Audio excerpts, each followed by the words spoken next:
agreement that if I'm a member of the House of Representatives, I would want the same protections that are included here. But that wasn't the case. When we drafted this, it was in response to a statute that covered the Senate only. So this specifically applies to senators, and this resolution that I'm offering here and asking unanimous consent for would clarify, make crystal clear, that any damages awarded as a result of claims brought under this statute would be forfeited to the United States Treasury and not be allowed for an individual member to take advantage of. So just to be clear, no personal enrichment, accountability, and I think protection for the Article I branch of our government, which in my view, based on what we saw and what we're seeing as the facts continue to come in into the Arctic frost investigation, there was clearly a violation of the law and a law that needs to be strengthened and clarified so those protections are in place for future members of the United States Senate. And again, I would argue someday probably members of the House are going to want that same protection. So that is my request, Mr. President, that the resolution be agreed to, the resolution at the desk that makes that clear, and the motion to reconsider be considered made, laid upon the table with no intervening action or debate. Is there objection?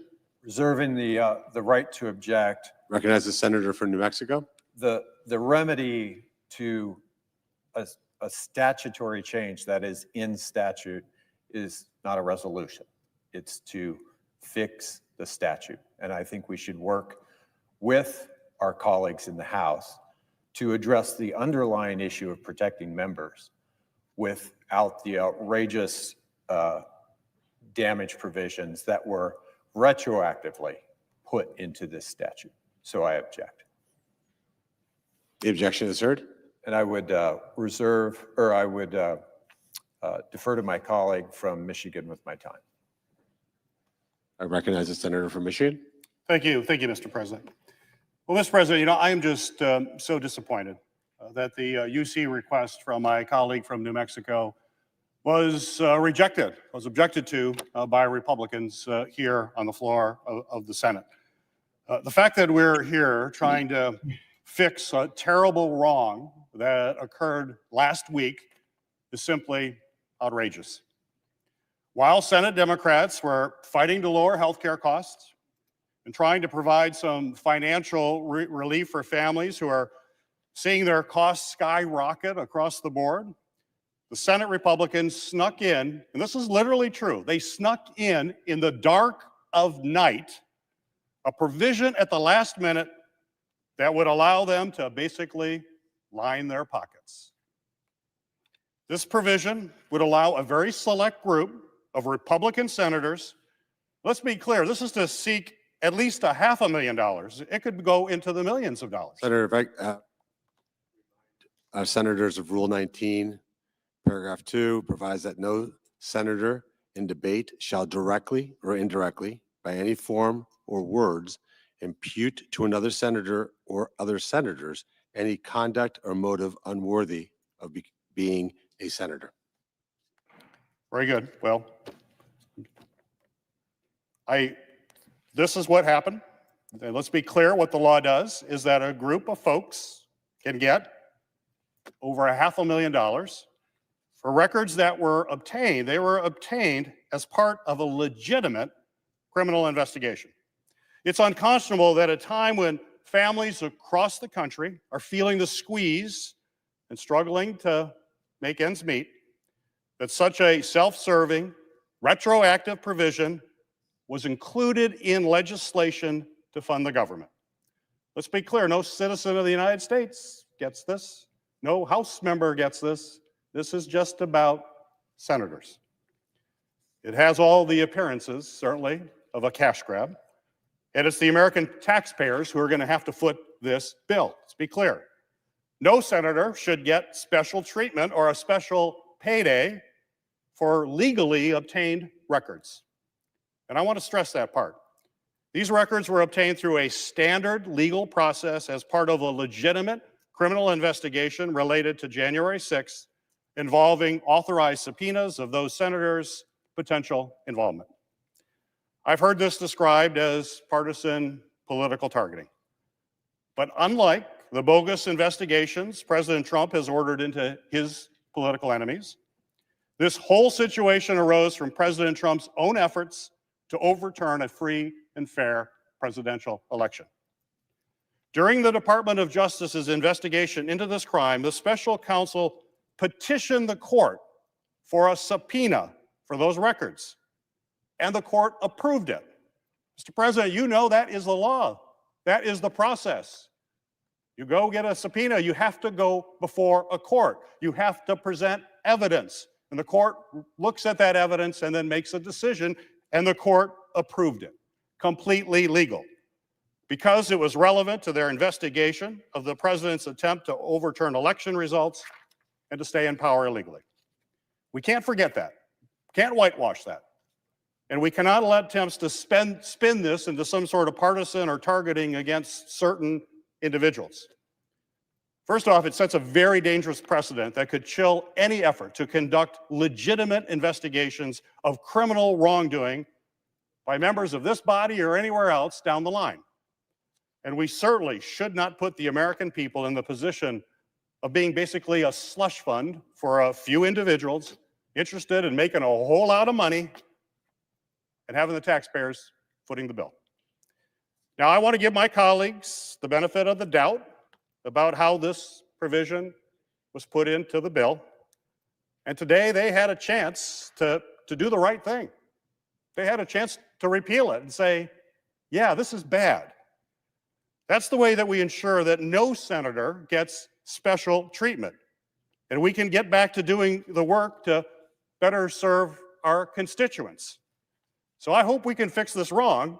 Our friends across the Capitol here in the House, they voted unanimously. Every Republican, every member of the Democratic caucus, we came together. You want to see bipartisanship in Washington? Everybody says, gosh, I wish this body could come together in a bipartisan way. We saw it in the House today. They said this provision is terrible. They said it is outrageous. They said it was a cash grab. And they did it unanimously. We could have done it unanimously here today. We could have fixed this. Again, I don't know how it got in there. I'm sure there were no nefarious intent. I'm not saying there was anything nefarious, but it got in there. It clearly is wrong. Anybody who looks at it, the face of it, knows it's wrong. It's why the House voted unanimously, and that's why I hope at some point we can do the right thing and fix this. Mr. President, yield the rest of my time. Mr. President. I recognize the majority leader. Yeah, Mr. President, and I would simply respond by saying again that clarifying this question of personal enrichment, I'm not sure exactly what that's predicated on. Clearly, the attempt was being made to give standing to members whose personal, private information was collected by a prosecutor that went around the law. The law requires notification when a United States senator, when their personal information is acquired. And what happened was the prosecutor threatened legal action if the carriers who were collecting this data on individual senators, if they did provide the notice that was required under the law. The prosecutor clearly went around the law. And so I just believe for a future of protection, not only of this institution, but of individual United States senators, it's going to be critical that we codify some of these protections in ways that aren't currently covered in the law. And as I said before, if there's some question about the monetary judgment that might come or the damages that might be awarded, this is what we're attempting to clarify right now. And that is no individual member would, and frankly, that's already true under our rules, but this would further clarify that. But if the senator from New Mexico is interested in amending or modifying this in some fashion that preserves or retains the protections on individual members' data, which frankly, as I said before, I think it's a really important protection, not just for this United States Senate, but for United States senators in the future. I think there's a willingness to be able to address that.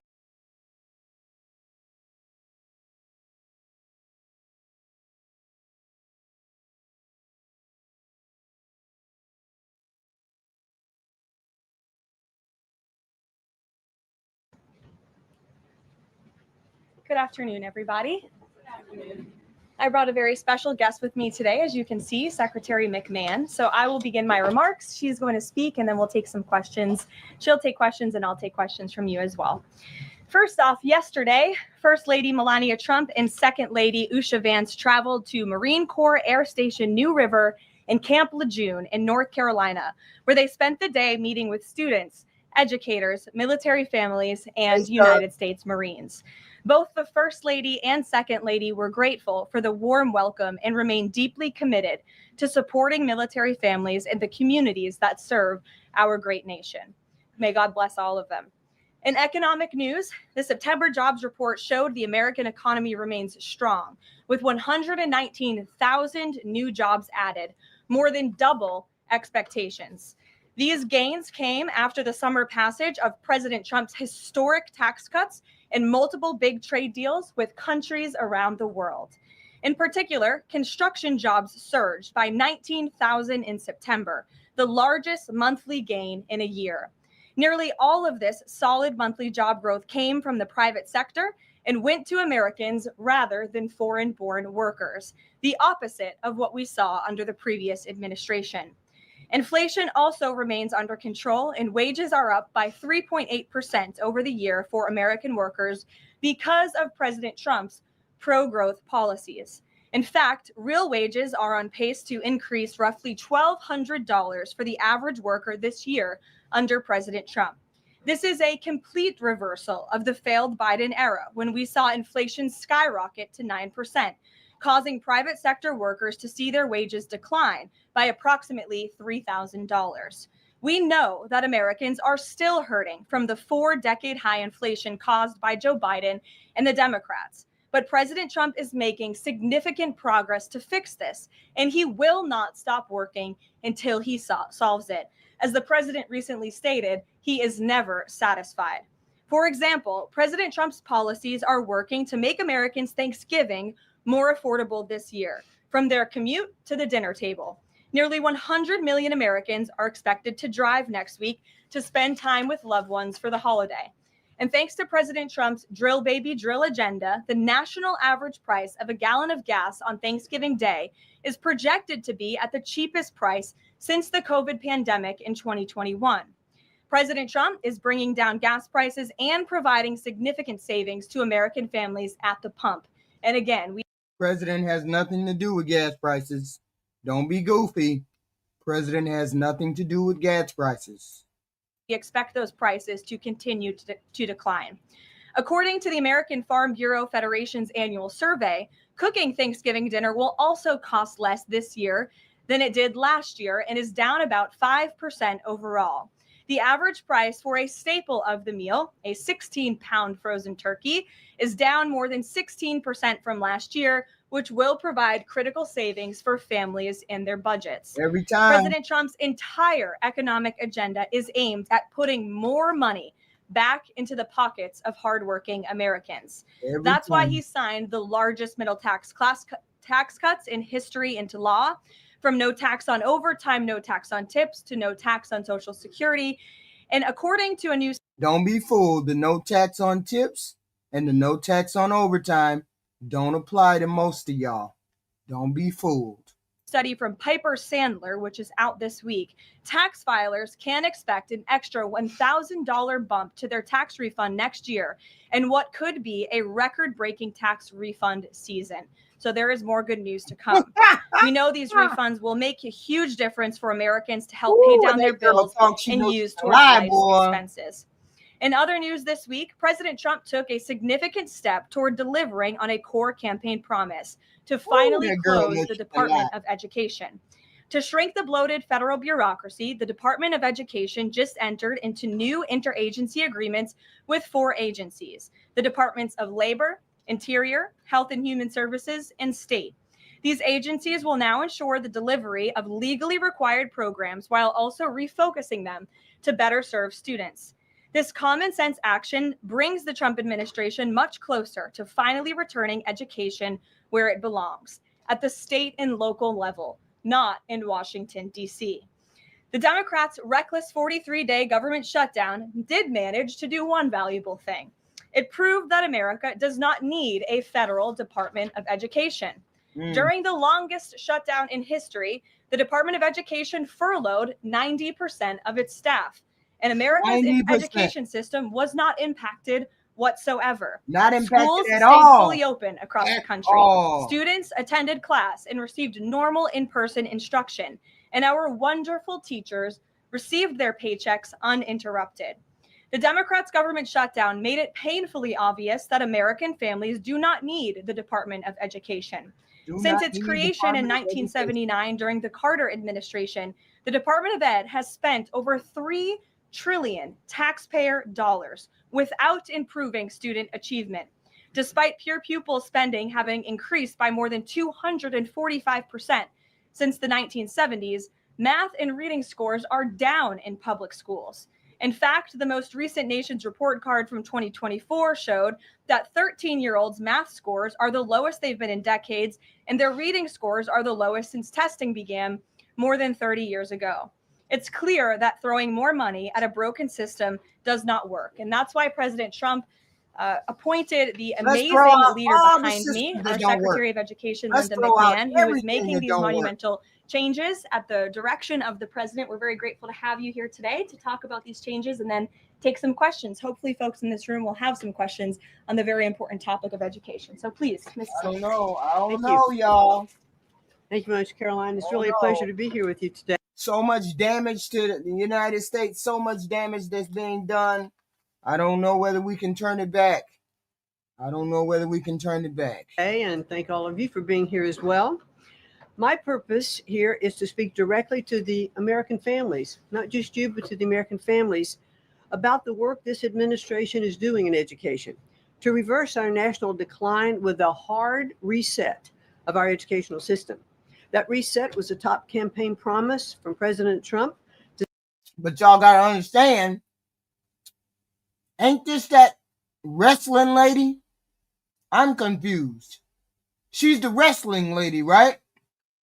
Send education back to the states and end Washington's micromanagement of education once and for all. This week, we took the most decisive steps thus far to make good on this promise to you. We have linked 6 groundbreaking partnerships with other federal agencies to delegate education department programs that are redundant with existing programs at Labor, State, Interior, and HHS.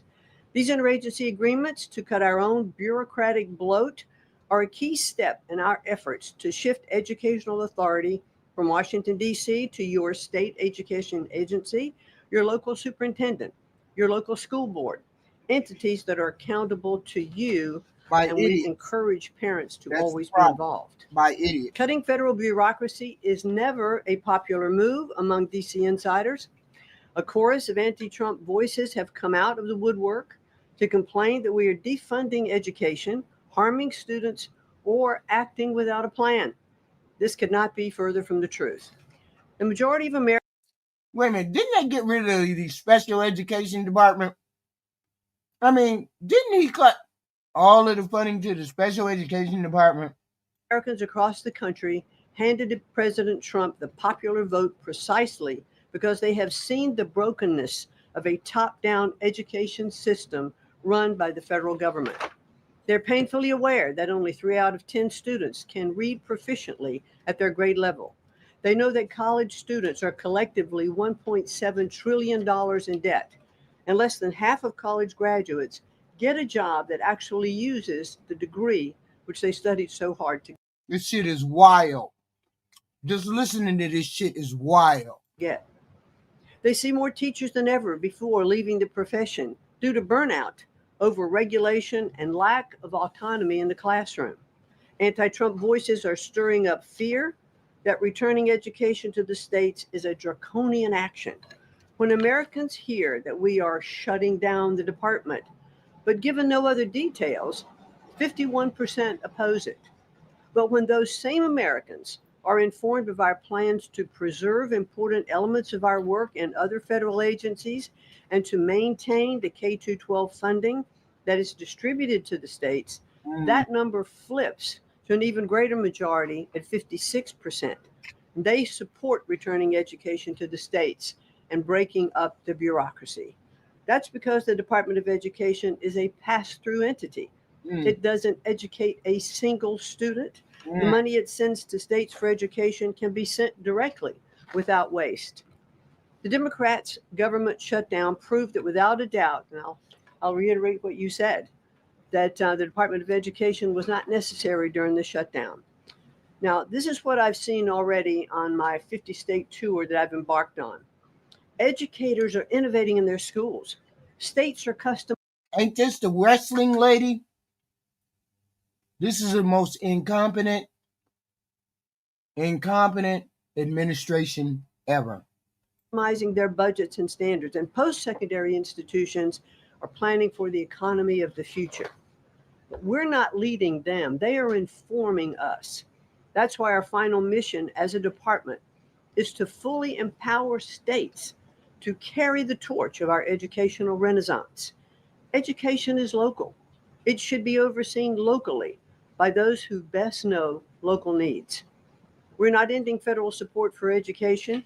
We are ending federal micromanagement and paving the way for education renewal through state reforms like school choice, the science of reading, and restoring the right priorities in higher education.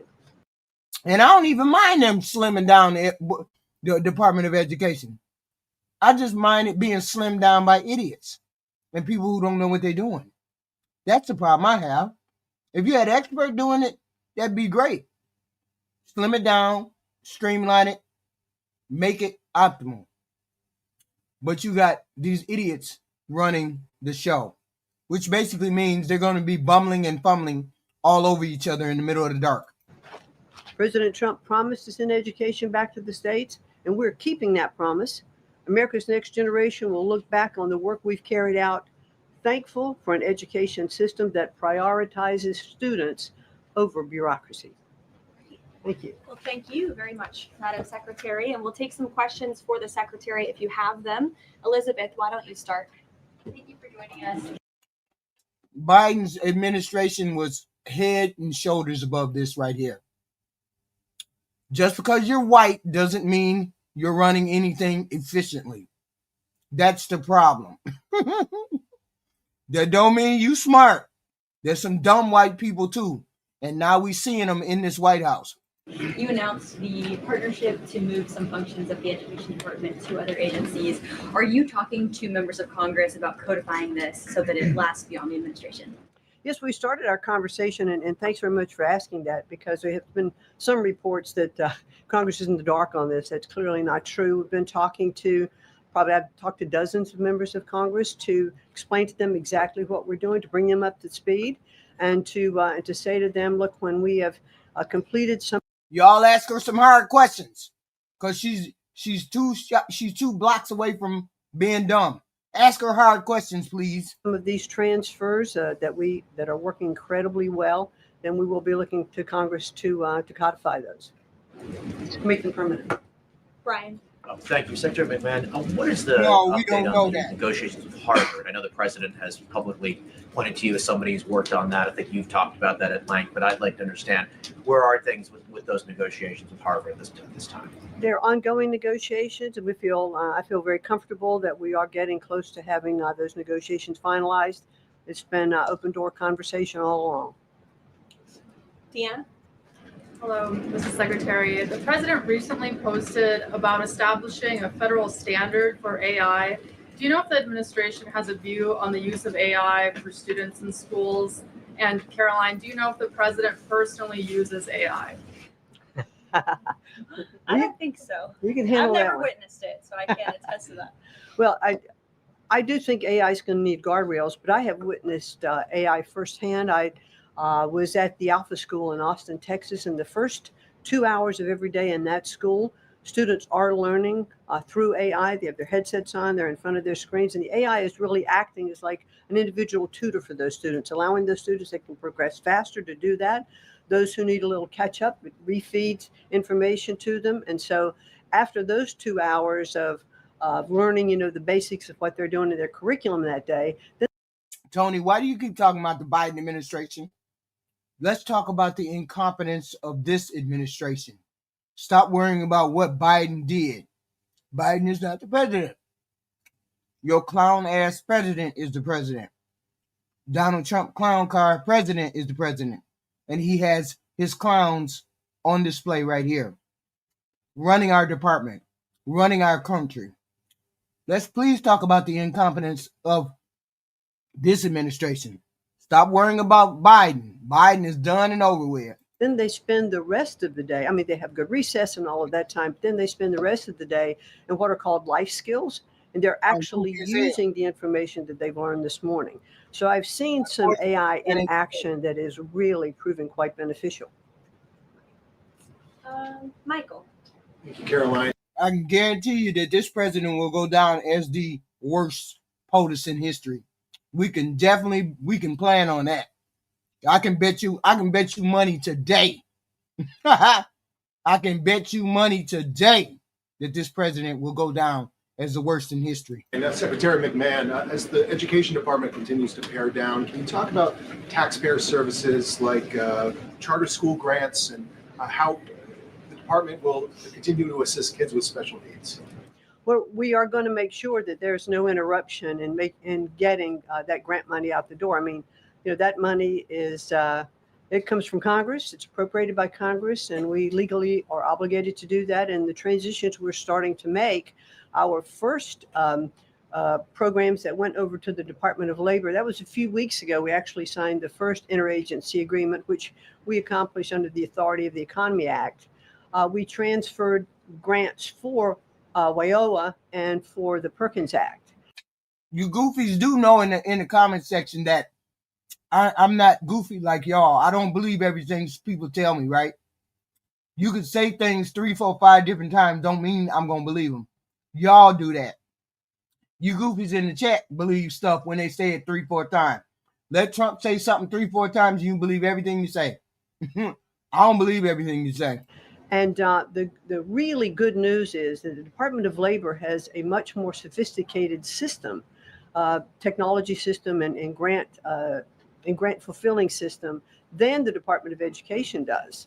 As a matter of fact, our executive manager that went over with that group over to labor said he would compare what the labor system is to education's like held together by bubble gum that is not connected to any other part. So we were able to get those grants out the door more smoothly, and states have actually. I don't hate Trump. I just think he's a shitty human being. He's just a shitty human being. There's no getting around it. He's just a shitty human being. There's no hate to it. Just a shitty human being and a shitty president. Shitty human being and a shitty president. Nothing more, nothing less. Better access for those systems than they do at the Department of Education. So that's a real bonus. Take a couple more. Carrie, go ahead. After we give the 25th Amendment to your president, soon as we get that 25th Amendment to your president, I'd be more than happy to put the rest of them in jail. Soon as we give this president the 25th Amendment. As far as the diversity, equity, everybody hurry up. New regulations that came out from the administration, a lot of schools, whether in high school or even higher education is concerned, some of them are defying these new administration policies, even apparently according to a new report. I'm sorry, I can't hear you. As far as there's been a new report from the administration saying that half of medical schools are defying the administration when it comes to DEI policies. What type of action will the administration take for these schools that are defying the new DEI policies? Well, certainly the president has been very clear, and the Department of Education has taken measures to make sure that as schools are developing, their policies, or if they have open DEI offices, they're closed, or DEI regulations and rules are stripped, from their programs, and so that will continue. Great. We'll take one more. Go ahead. Thank you, Caroline. Sorry, Tony Tigress. You keep repeating a whole bunch of bullshit, but I don't believe it. I never believe you because you always got bullshit rolling. It's always rolling. It's talking points. Don't your head ever enter? Don't fresh air ever get into your head? Or do you just circulate the same garbage talking points? Secretary McMahon, my question is, since you said 3 out of 10 students are literate with regard to their reading capacity, would now the states help to improve those numbers since you have gone back to the states? Well, what we are finding that the states that are making great progress, Oh, I forgave. Oh, Tony Tigers, I forgave Biden for saying that. Just like you forgave your trash ass president for saying grab him by the pussy. I forgave Biden for what he said. You forgave Trump when he said grab him by the pussy, didn't you? Okay then, shut the fuck up. through their own innovation. It's not coming from the Department of Education. I think the Department of Education is really misunderstood about what our function is. We don't teach one student. We have nothing to do with the curriculum that are in any states. We are a pass-through pathway from money that's appropriated by Congress to get to the states. But what we have seen in those states that have taken that initiative and they are embracing the science of reading and returning that into their school programs. Louisiana has done it. Mississippi, they call it the Mississippi Miracle, because they were like saying the foreigners are poisoning the blood of our country is saying that is, I think, bottom or next to last in reading proficiency in Mississippi. And now they're like middle of the pack, which has been a really big jump. Florida has, Iowa has, Tennessee.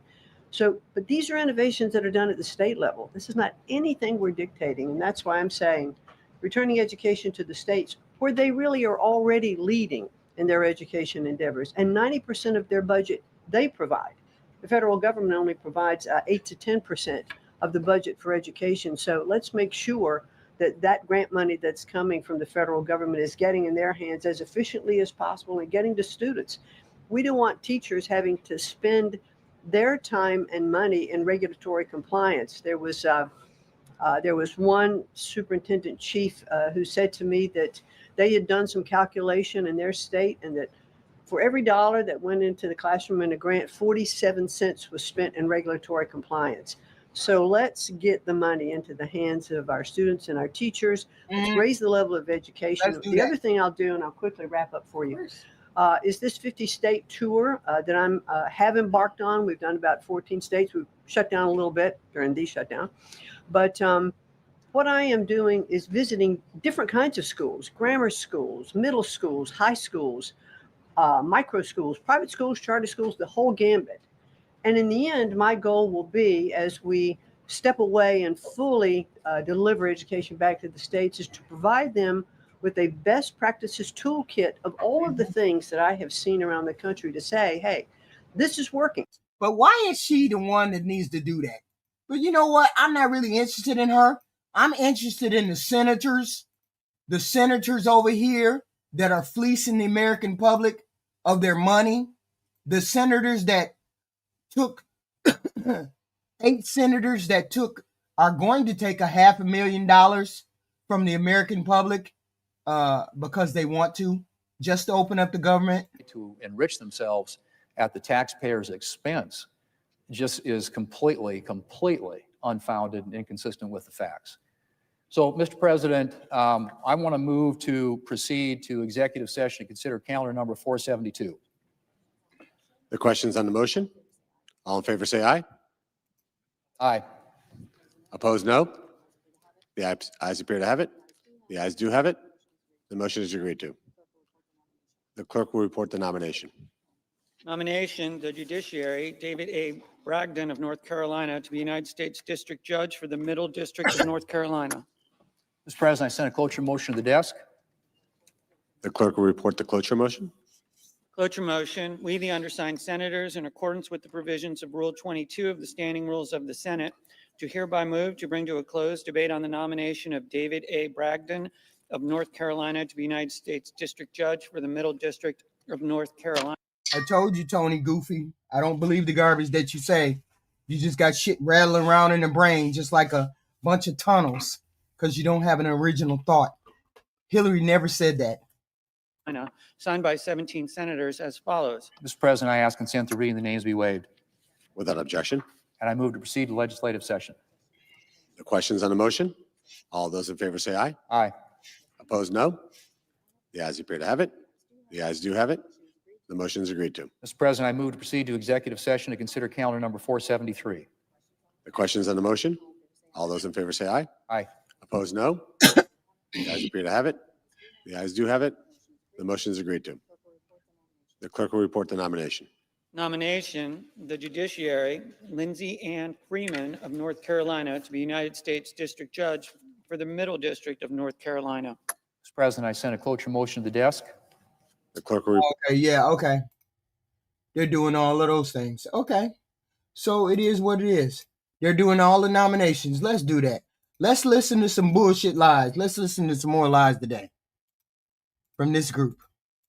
In the past years, the USA legacy media is attacking President Trump for his comments about the fake news media, while they are not publishing anything about the murders of journalists in Mexico. Why do you think they stay silent about the murders of journalists in Mexico and the attacks to businessmen like Ricardo Salinas? And my second question is, Trump said he has a plan for the narco state of Venezuela. Does he have a plan for Mexico where, according to Stephen Miller, the cartels are controlling governments and territories? Sure. Well, thank you, Javier, for the question. And thank you again for being here. We're proud to have new media voices in the briefing room. As for President Sheinbaum and the president's relationship with Mexico, I will tell you that we have seen historic. You sound dumb as hell, Tony. All those farmers are Republicans. You sound dumb as hell. And all of the people that are being enriched by your president are Republican. You sound dumb as hell. How is that Democrats? Strides from President Sheinbaum and her administration in Mexico when it comes to cracking down on the cartels. They have been incredibly cooperative with the president's efforts at our southern border to crack down on illegal immigration and also the illegal trafficking of drugs at the southern border. And you would think that the administration would understand to turn around and stop doing things that they're doing after that shellacking they got in the midterms. But what are they doing? Doubling down with the bullshit. At least the president is doubling down on the bullshit, at least. And then the Republicans are following suit. You would think that they would stop and think about what is going on with the country. Take the pulse of the country. Not the pulse of the maggots. No, take the pulse of the regular, ordinary, American first people. The people who believe in America first. Because you maggots don't believe in America first. You believe in following the people down rabbit holes first. We're talking about America first. You would think that they would try to take the pulse of the American people, but they haven't. Now the president is very interested in taking additional measures against the drug cartels. He's been very clear about that. He's spoken about it. And this is... I told you, Tony, I'm only engaging with you because you're just like a gnat. Stop talking nonsense. It's a promise that he made to the American public. And so his national security team is discussing these options all of the time. And on the campaign trail, the president promised to take on the cartels. He has taken unprecedented action to do so. And he has left additional options at his disposal on the table. So those are only decisions that the president can make. Thank you. The silence of the legacy media about the murders of journalists in Mexico, 150 journalists have been killed in the past years. Yeah, well, it's certainly something I wish the media would report on more, and it's something that this administration absolutely condemns. I can't speak for the media, but I can speak for the president. That's not something. Stop repeating the lies, Tony. We're way past that. We're on to the Epstein files. Stay on subject. You're on some dumb shit. Dumb shit means you're still talking about borders being open. We're not talking about borders being open. The people are already here. What we're talking about is opening up the Epstein files. Focus. Something he wants to see. Thank you. Sure. Thank you, Caroline. Is there anything that Mayor-elect Mamdani could say tomorrow that would ease the president's concerns about his future leadership in New York? Look, I don't want to speak for the president or get ahead of this meeting that we are currently working on tomorrow. As you saw, the president put out a statement tomorrow that the mayor-elect will be coming to the Oval Office, and so our teams are arranging those details. I won't No, we want to know when the Epstein files are going to be released. What's going on with that? Get into the president's thinking on it. I think you'll all hear from him directly. I also think I will just add, it speaks volumes that tomorrow we have a communist coming to the White House because that's who the Democrat Party elected as the mayor of the... We have a communist coming to the White House. You see the rhetoric. I just want everybody to make sure they hear the rhetoric. Make sure they understand that the rhetoric like this is coming from the right. And it always comes from the right. This weird language about communism and terrorism and Antifa and the goofy shit always comes from the right. Always comes from the right. Because we heard some goofy shit this afternoon from the president and his social media post. We heard all of that goofy nonsense. So we expect the goofy nonsense from that.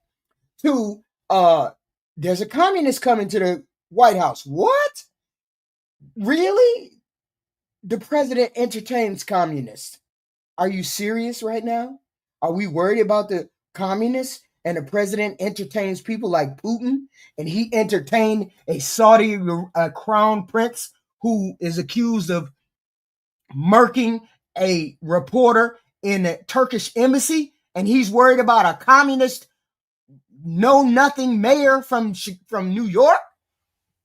Get the fuck out. Largest city in the country. I think it's very telling, but I also think it speaks to the fact that President Trump is willing to meet with anyone and talk to anyone and to try to do what's right on behalf of the American people, whether they live in blue states or red states or blue cities, in a city that's becoming much more. You dumb toaster, Tony. What the hell are you talking about? Communist ties in his past. What is a communist? Somebody put what a communist is in the chat, please. Left than I think this president ever anticipated in his many years of living in New York himself. Nancy. Thanks, Caroline. This morning, President Trump accused 6 Democratic Yes, he did. Accuse 6 Democratic lawmakers of seditious behavior punishable by death. Hey, we need to pull the 25th Amendment out our ass. Pronto. Just to be clear, does the president want to execute members of Congress? No. Let's be clear about what the president is responding to, because many in this room want to talk about the president's response, but not what brought the president to. No. Don't obfuscate. Don't try to condone. Don't try to make it seem like this shit is normal. This is the shit that the right does. They talk reckless out of the side of their mouth like it's normal, and then expect everybody to take their gaslighting tactics like this is normal talk. No president is supposed to be talking like this. None. And she's going to try to make it seem like it's normal. This is the gaslighting this bumblehead does every day. Responding in this way. You have sitting members of the United States Congress who conspired together to orchestrate a video message to members of the United States military, to active duty service members, to members of the national security apparatus, encouraging them to defy the president's lawful orders. The sanctity of our military rests on the chain of command. And if that chain of command is broken, it can lead to people getting killed. It can lead to chaos. And that's what these members. What the hell is she talking about? What the hell is she talking about? Service members, people who used to be service members, told our military that they're supposed to follow lawful orders and they're not supposed to follow unlawful orders.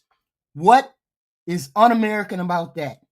You see the gaslighting that this administration does? That's exactly what you're supposed to say to a sitting military personnel. That is exactly what you're supposed to say to the military. Follow all lawful orders. And you're not supposed to follow unlawful orders. That is more American than anything that could be said. You see the gaslighting that she's trying to do to the American public? The gaslighting this president is trying to do to the American public? Of Congress who swore an oath to abide by the Constitution are essentially encouraging. We have 1.3 active duty service members in this country. And if they hear this radical message from sitting members of Congress, that could inspire chaos and it could incite violence and it certainly could disrupt the chain of command. These 3 members of Congress, I will also add, knew exactly what they were doing. You look at Alyssa Slotkin. She's a former member. No, I'm finna find the video that they put out to their service members. Of the CIA. Mark Kelly was a captain in the U.S. Navy. Maggie Goodlander was a naval officer. And notably, she is also the wife of Joe Biden's national security former advisor, Jake Sullivan. And so these members knew what they were doing. They were leading into their credentials as former members of our military, as veterans, as former members of the national security apparatus to signal to people serving under this commander-in-chief, Donald Trump, that you can defy him and you can betray your oath of office. That is a very, very dangerous message, and it perhaps is punishable by law. I'm not a lawyer. I'll leave that to the Department of Justice and the Department of War to decide. But the president has Chris, go frequently, ahead. but Caroline, can I just follow up? The president and the vice president, for that matter, have accused the other side of encouraging political violence. Isn't that exactly what the president is doing when he says that members of Congress should be killed? Why aren't you talking about what these members of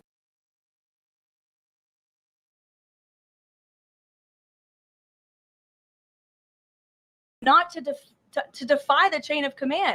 Y'all see the gaslighting, right? Y'all see the gaslighting, right? This is the members. This is the message that was given. Here's the video right here. Let's make sure we got the video. Let's make sure we got the video. Hold on. I want y'all to see. Hold on. Alyssa Slotkin. Senator I'm Senator Alyssa Slotkin. Senator Mark Kelly. Representative Chris Deluzio. Congresswoman Maggie Goodlander. Representative Chrissy Houlihan. Congressman Jason Crow. I was a captain in the United States Navy. Former CIA officer. Former Navy. Former paratrooper and Army Ranger. Former intelligence officer. Former Air Force. We want to speak directly to members of the military and the intelligence community who take risks each day to keep Americans safe. We know you are under enormous stress and pressure right now. Americans trust their military. But that trust is at risk. This administration is pitting our uniformed military and intelligence community professionals against American citizens. like us. You all swore an oath to protect and defend this Constitution. Right now, the threats to our Constitution aren't just coming from abroad, but from right here at home. Our laws are clear. You can refuse illegal orders. You can refuse illegal orders. You must refuse illegal orders. No one has to carry out orders that violate the law or our Constitution. We know this is hard. And that it's a difficult time to be a public servant. But whether you're serving in the CIA, the Army, or Navy, the Air Force, your vigilance is critical. And know that we have your back. Because now, more than ever, the American people need you. We need you to stand up for our laws, our Constitution, and who we are as Americans. Don't give up. Don't give up. Don't give up. Don't give up the ship. Now, that was the message that our congressmen and women, that was the message that our congressmen and women gave to the servicemen. They sent the servicemen, for encouragement. This chick right here and the president are lying, and they're gaslighting the American people, and they're telling the American people that the senators are giving them the wrong message. That's exactly the message that should be told to our servicemen and women, that they are proud of their country and they do stand by lawful orders, and they're not supposed to do unlawful orders. The servicemen, these Congress people told them correctly. That's why the White House is lying and the president is lying. And this lady right here is lying. Not to follow lawful orders. Every single an illegal order, which but is they are, illegal. but they're suggesting, Nancy. You see how she's trying to push back? They're gaslighting us like we don't understand what those service people said. That's wild. And anybody that defends this against military, you're seditious. That the president. Nobody said anything about an illegal order. They said you're not supposed to follow illegal orders. You're supposed to follow legal orders. That's what they're saying. Follow your orders. Don't follow illegal orders. Do what you're supposed to do. This is wild. It has given illegal orders. You don't know that. Y'all don't know that, but we do know he's out there killing people in the middle of sanctioned, unsanctioned waters. We do know that. We do know that. Which he has not. Every single order that is given to this United States military by this command. Yeah, he thinks we're just as dumb as his cult members. He thinks the rest of us are dumb like the cult members thinks he's smart. Only dumb people think he's smart. commander-in-chief and through this chain of command, through the Secretary of War, is lawful. And the courts have proven that. This administration. Okay, if here's the thing. If the president is giving lawful orders, then why is he upset when somebody tells the people to follow lawful orders and don't follow unlawful orders? Why is he upset? Why is the president upset? That's what we'd like to know, because he knows he's giving unlawful orders. He knows he's a trash president. She's a trash secretary. Always, always, always. What does it say about people who follow a clown down a rabbit hole? What does it say about the people who follow clowns down rabbit holes? Unparalleled record at the Supreme Court, because we are following the laws. We don't defy court orders. We do things by the books. And to suggest and encourage that active duty service members defy the chain of command is a. Oh, we waiting to do it. We waiting to do it come November 2026. We're just waiting to do that. What does it say that people who follow a clown down rabbit holes? Very dangerous thing for sitting members of Congress to do. And they should be held Who's winning? Democrats are winning. accountable. And that's what the president wants to see. Phil. Thank you. Ambassador Mike Huckabee had a meeting with Jonathan Pollard, a former U.S. citizen who was convicted and spent 3 decades in jail for selling state secrets to Israel. Did the White House know that meeting was going to happen? Does the administration condone it? The White House was not aware of that meeting, but the president stands by our ambassador, Mike Huckabee, and all that he's doing for the United States and Israel. You said that the president was going to do what was right for U.S. citizens, regardless of whether they lived in blue or red states. Matt, I think your side of the room has clown clothes on. I think your side of the room has clown clothes on. I'm curious if there's any chance in tomorrow's meeting with Mayor-elect Mamdani that he will be able to convince the president to abandon that promise to cut off federal funding to New York City. Look, Phil, we'll see how the meeting goes tomorrow, and I'll let the president speak for himself. Natalie. Thank you, Caroline. What did the president mean when he called a reporter piggy? Look, the president is very frank and honest with everyone in this room. You've all seen it yourself. You've all experienced it yourselves, and I think it's one of. Wait a minute, the president called somebody piggy? The president called somebody piggy? Oh, hell no. When did that happen? Somebody tell me where that video is. The president called somebody piggy? Oh, shit. Of the many reasons that the American people reelected this president, because of his frankness. And he calls out fake news when he sees it. He gets frustrated with reporters when. When did he do that? When did he call somebody piggy? What the hell? You lie about him when you spread fake news about him and his administration.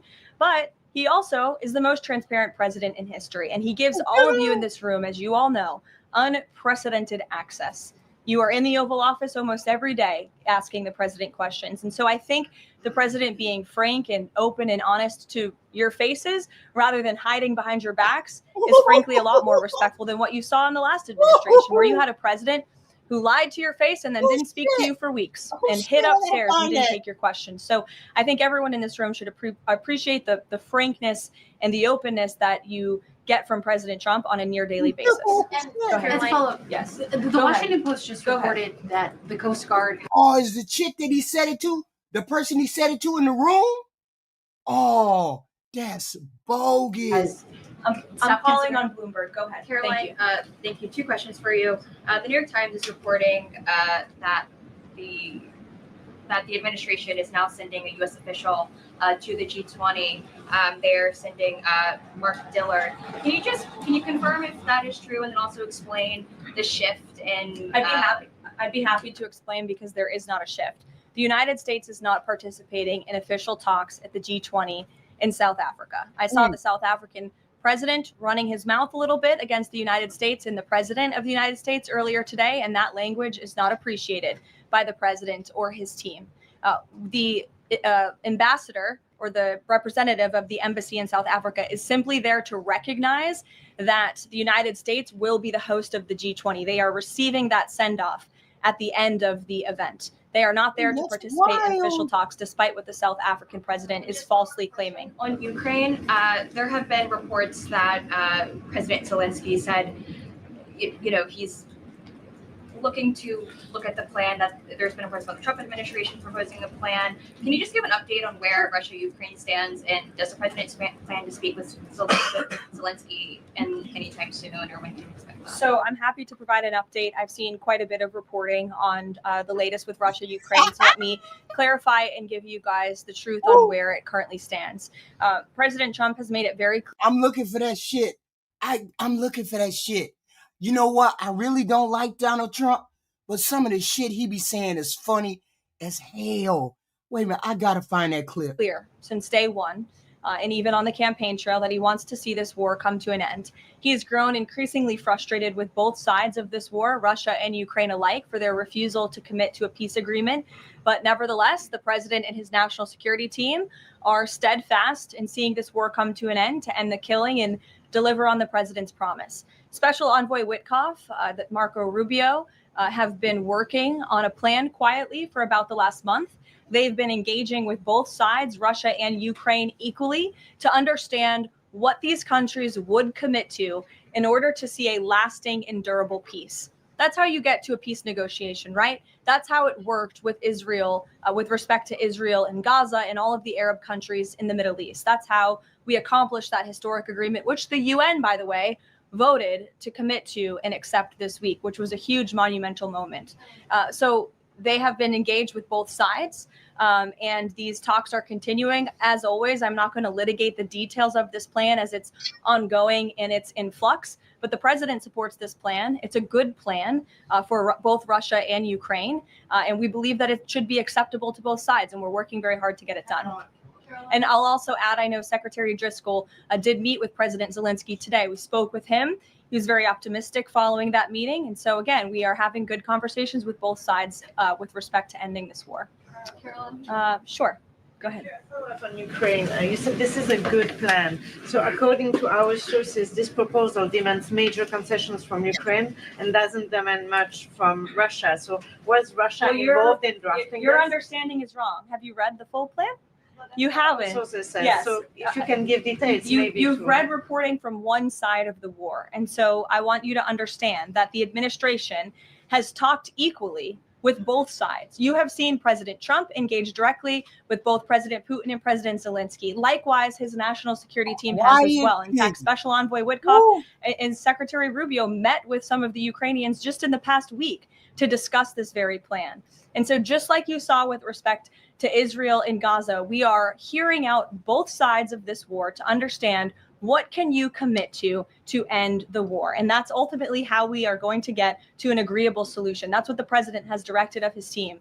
I know there's a lot of criticism out there and a lot of doubters, but I would just remind you of the historic success that this president and his team accomplished in the Middle East. We believe that is possible with Russia and Ukraine, and we're hoping and working very hard to achieve that. Stephen. Oh, Could you provide a little more context on what to expect tomorrow with the Mamdani meeting? Will it be in the Oval Office, or is it going to be open at least partially to the press? I don't have any more details to read out for you on the meeting quite yet, Stephen. I know it's of great interest to you and the New York Post, but we'll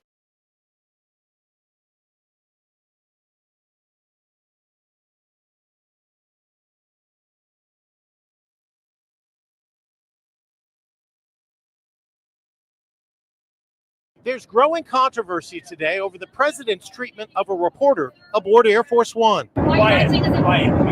Yep, he really did call her. She was peppering him with uncomfortable questions about the Epstein file.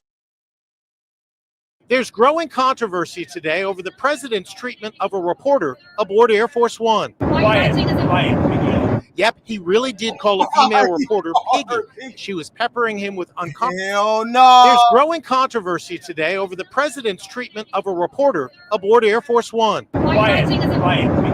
Yep. He called her Piggy. Oh, that's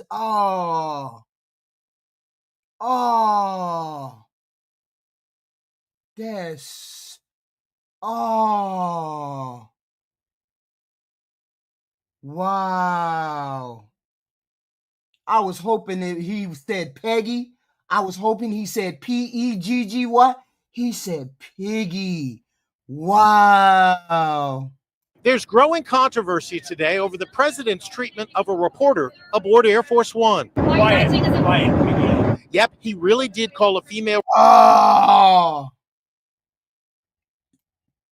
No, that ain't Peggy. There's growing controversy today over the president's treatment of a reporter aboard Air Force One. Quiet. Yep, he really did call a female reporter Piggy. She was.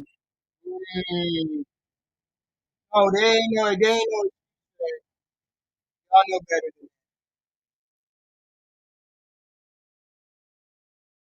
whereas usually it's had 2 or more.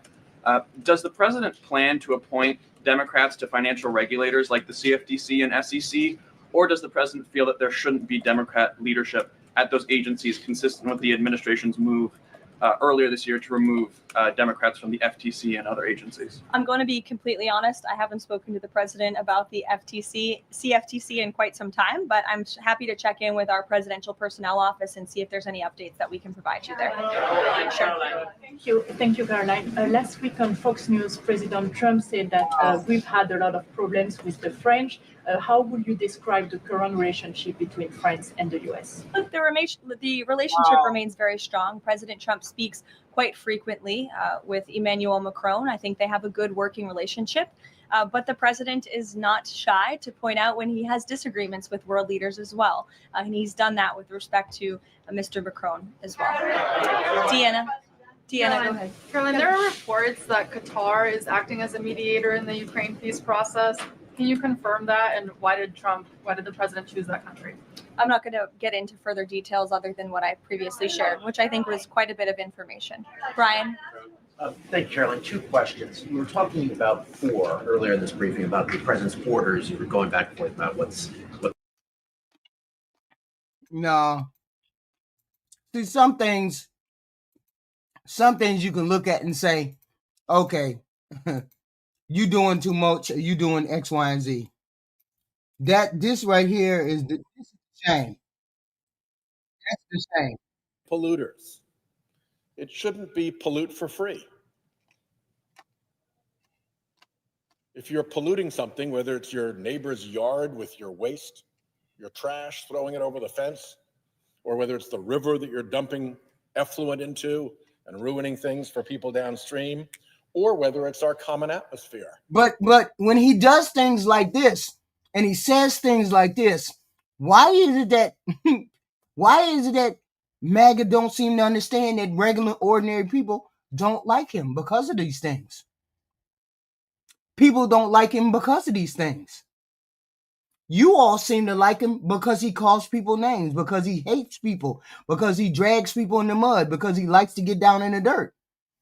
You all seem to like him because of those things. The rest of us don't care for him because of it. And then you act shocked and surprised that we consider him a shitty president. Yeah, I am disrespectful. That's why I don't get it. But I don't get it. See, I can be disrespectful because I'm not a president. There's a difference between me and a president. I ain't shit. Ain't never gonna be shit nowhere on the stage. But he is a president and he is supposed to be shit. And he is not supposed to be doing the things that he's doing. He's supposed to be above doing those kind of things. That's what makes him a trash human being. Okay? That's what makes him the trash human being and president that he is. Okay? I ain't shit. Y'all ain't gonna be shit. Ain't nobody gonna be shit. But he is shit.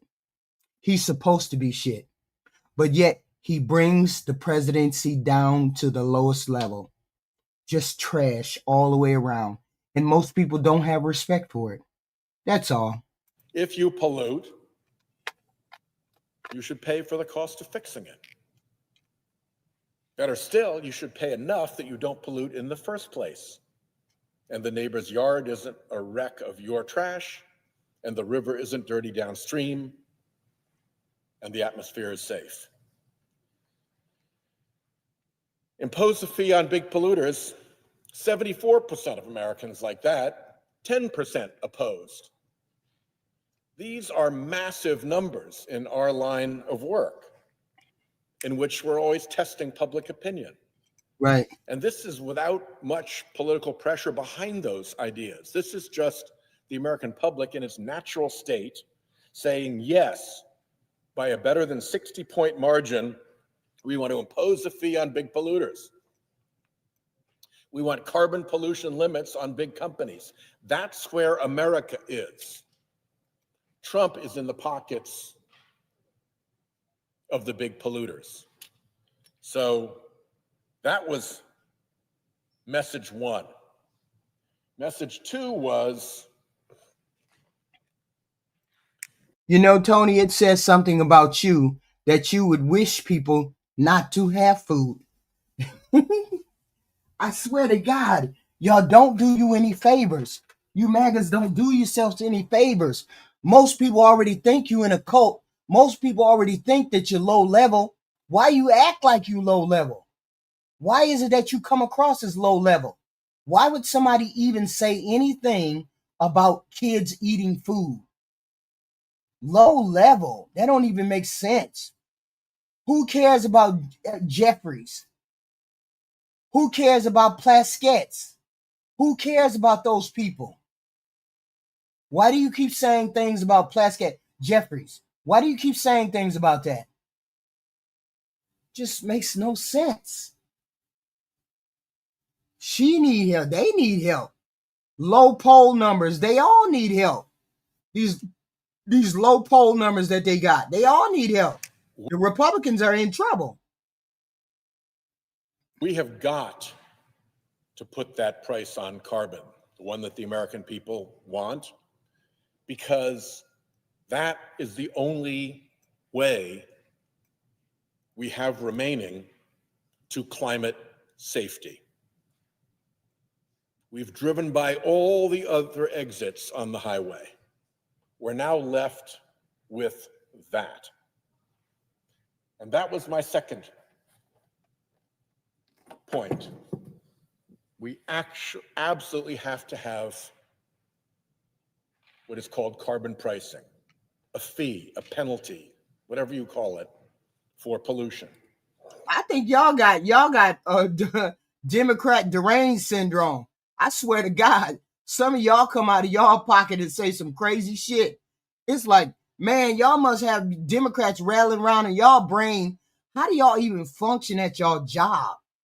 I don't think Democrats think about y'all like that, but y'all sure as hell think about what's going on our side. The Democrats lie. 1.9% trillion waste. Waste of what? What the hell? This is part of a review from what work that the Potsdam Institute did. They looked at 1,200 climate scenarios that over the years have been presented to the IPCC. 1,200. Of those 1,200, there are 11 left, 11 out of 1,200, 11 left that put us on a pathway to climate safety. They get us back below the 1.5 degrees centigrade safety margin. Maybe safety margin, but that's the conventional one, so I'll stick with it. Whoa. Ron Shout. Take your medication. Take your medication, goddammit.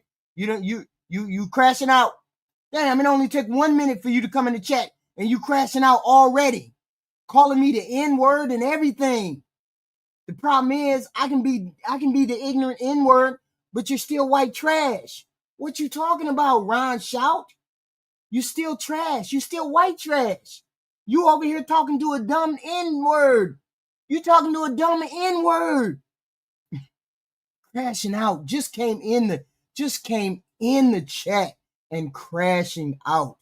What in the hell goes on with these people? Woo! Right. Calm down. Breathe, dude. Breathe. I'm going to be the N-word all day, but you're going to be white trash forever. Calm down. That even though it's not a guarantee. Every single one of them puts a price on carbon. No price on carbon, we fail. Other stuff that helps with climate, that may cause the airplane to crash higher up the mountain. But the only thing that gets the airplane safely across the mountain is putting a price on carbon. 20 years ago, we probably had other alternatives. Hell no, Stan. They ain't wearing their red hats in the bread line. They ain't wearing their hats in the bread line. They president is who put them in the bread line. That's wild. They president put them in the bread line. That's wild. And they out here in my chat calling me the dumb N-word. That's wild. That's so wild. And Peter Cooper, they have white trash people like you that are useful idiots too. They got you, white trash, crashing out over black N-words. Yes, you gotta leave. You gotta leave, Mad Rush. You gotta leave. You gotta leave. Now, we absolutely must put a price on carbon. Hey, some of you guys came in the chat calling me the dumb N-word. I ain't called nobody no racist anything. I don't mention race until you mention race and until I get triggered. Until I get triggered, I'm going to be nice and call you a toaster, but I ain't triggered yet. I love to see the crash outs though. And so when I met with... He came in calling me the dumb N-word. That shit's so hilarious. He said, you Democrat. He said, you Democrat N-word.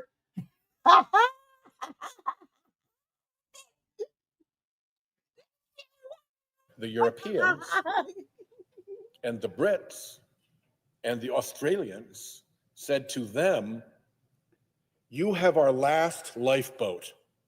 Don't let Trump sink it for his fossil fuel donors. What is the last lifeboat? It's called the Carbon Border Adjustment Mechanism. It's a global price on carbon that comes from tariffs. It's already law in the European Union, and it's about to go into effect next year. Behind the European Union is the United Kingdom. Under a conservative government, the United Kingdom decided to join the CBAM. They're in the process of aligning their internal carbon prices, and they're in the process of figuring out how they're going to charge their own tariffs. So you have the EU economy, and then soon, I hope, the UK economy joining, sending a global price signal that if you are putting in goods that are more carbon intensive,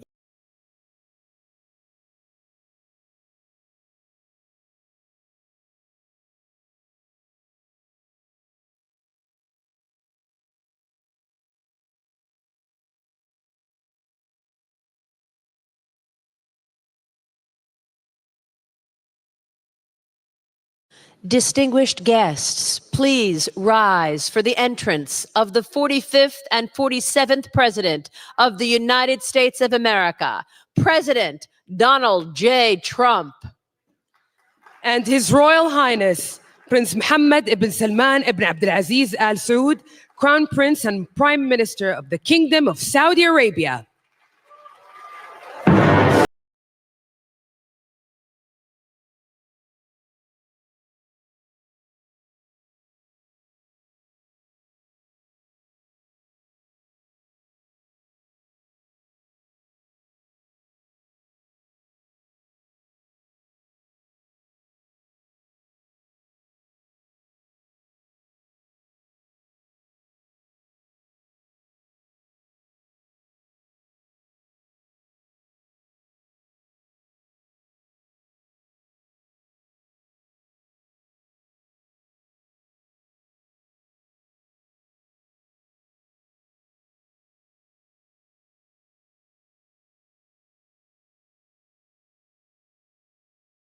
بكم اليوم في واشنطن بعد 6 أشهر من انعقاد منتدى الاستثمار السعودي الأمريكي في الرياض الذي انعقد خلال زيارتكم فخامة الرئيس، حيث وضعنا الأسس لشراكة تقوم على النمو والتنويع الاقتصادي والابتكار، كما وقعنا وثيقة الشراكة الاقتصادية الاستراتيجية بين بلدينا في خطوة تاريخية لترسيخ التعاون الاقتصادي. He's introducing President Trump to the crowd.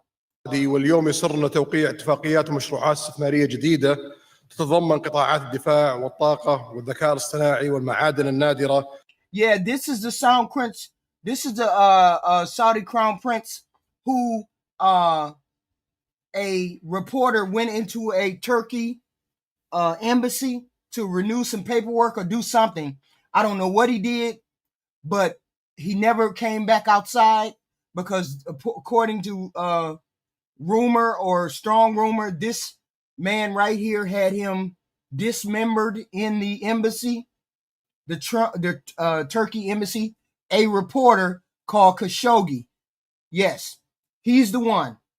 This is the gentleman, the Crown Prince, who, when Khashoggi, a reporter, went to the Turkish embassy to renew some paperwork, and he had his girlfriend with him in the car, waited in the car. He was just dropping the paperwork off. He went inside the Turkish embassy and never came out. This Crown Prince right here ordered the hit on that reporter, and that reporter never came out to meet with his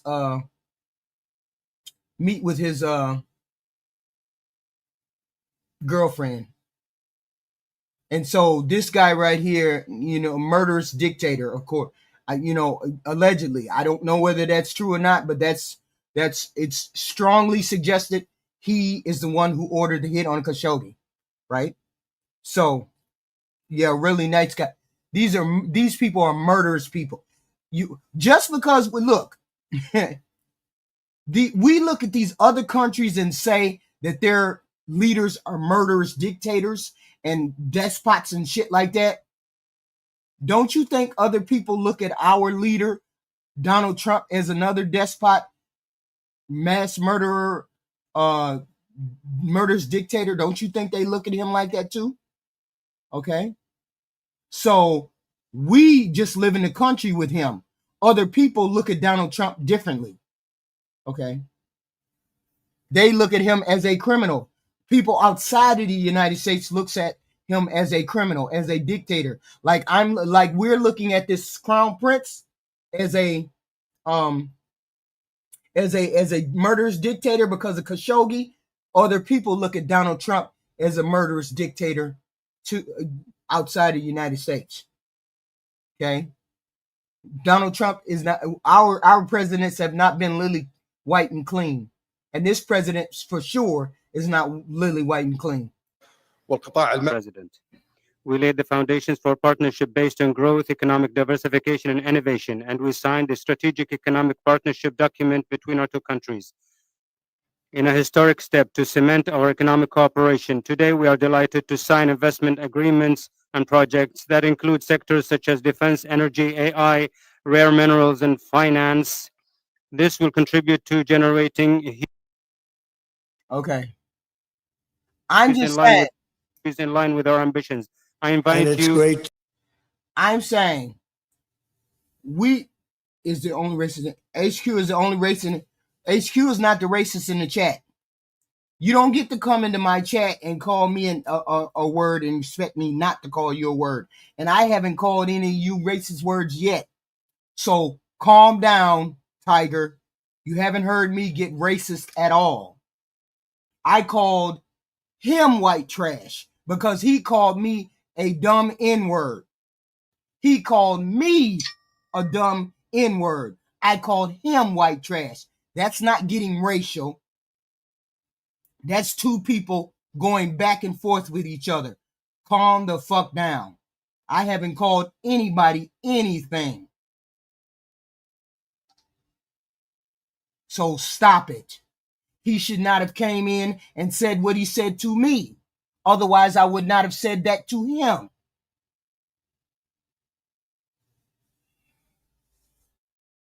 To be here today at the U.S. Saudi Investment Forum. Great group of people.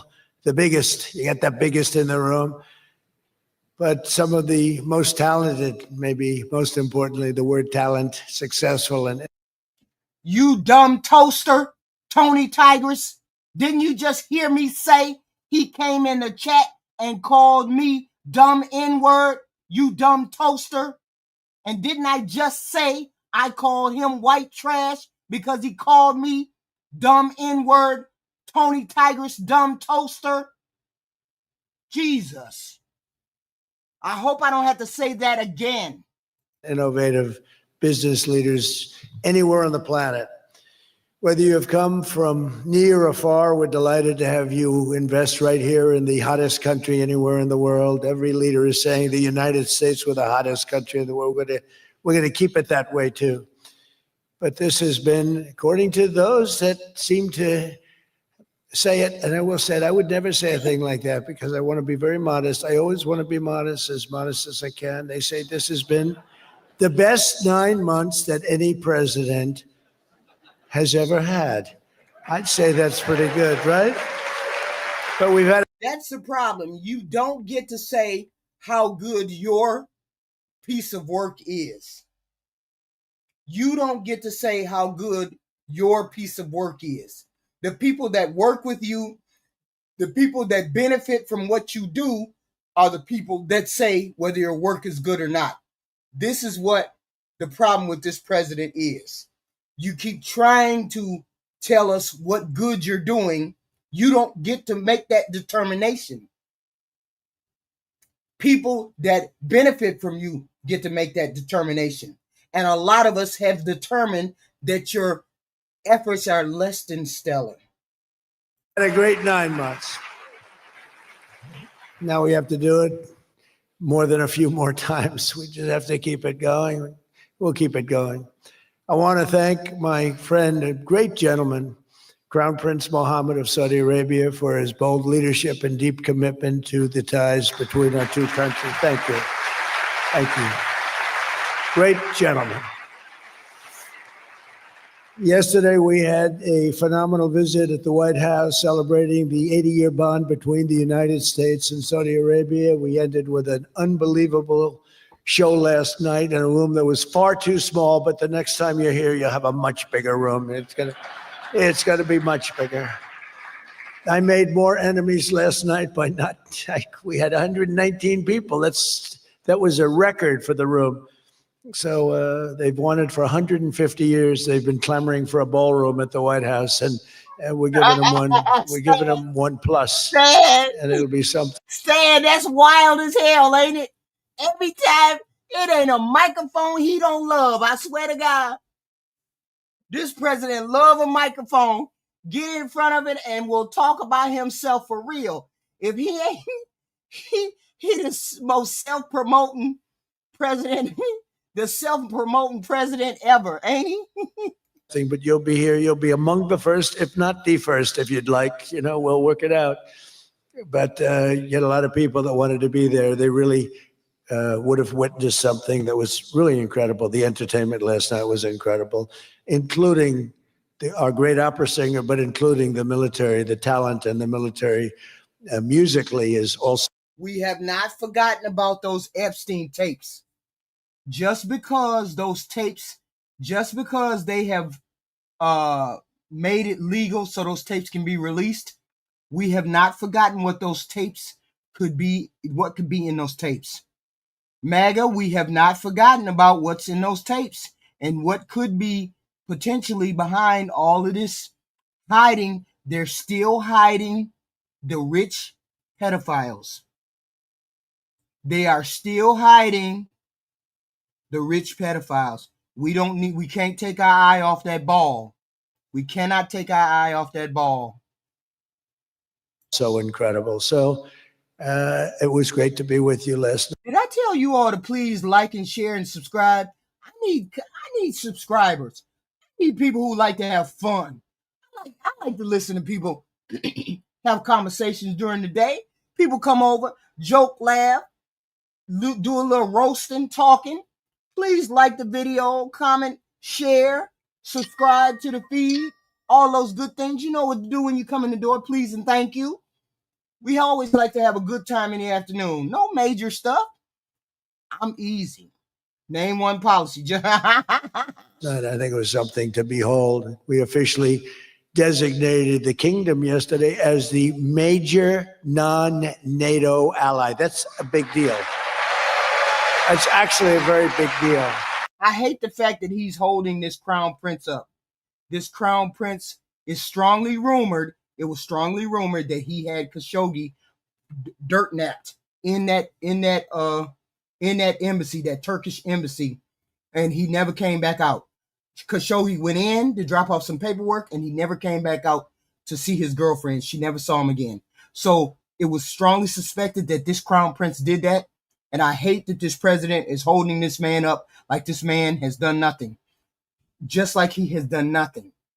And everybody around the world understands that he ordered it, but he has never uttered a single word about doing it. He's denied it, but most people believe he is the one who ordered the hit. It's wild. Yeah.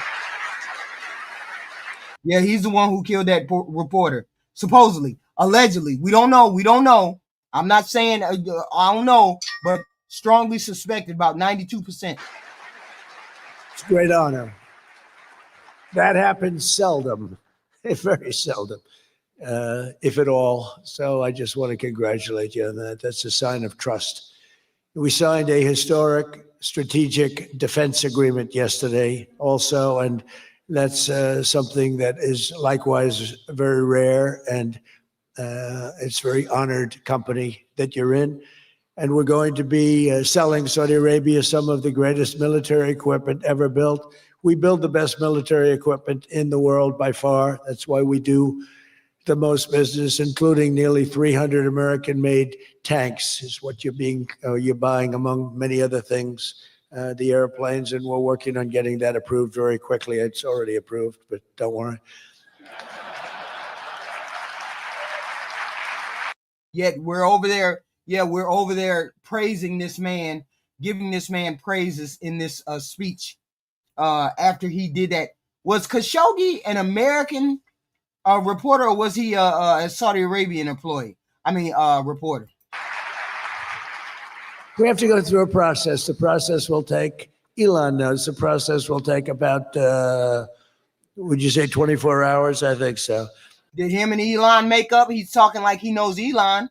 Like Elon is right there for the meeting. Is he? He was American? Wow. You're in good shape. Very good shape.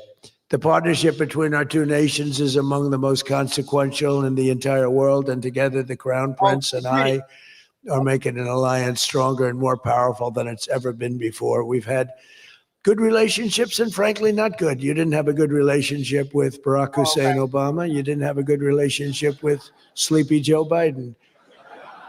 But you had a great relationship with me, and now it's as good as it was. Wait a minute, I meant to ask this question. Do y'all think it's appropriate for the president, the current president, to denigrate the former presidents? Do y'all think that's upstanding like?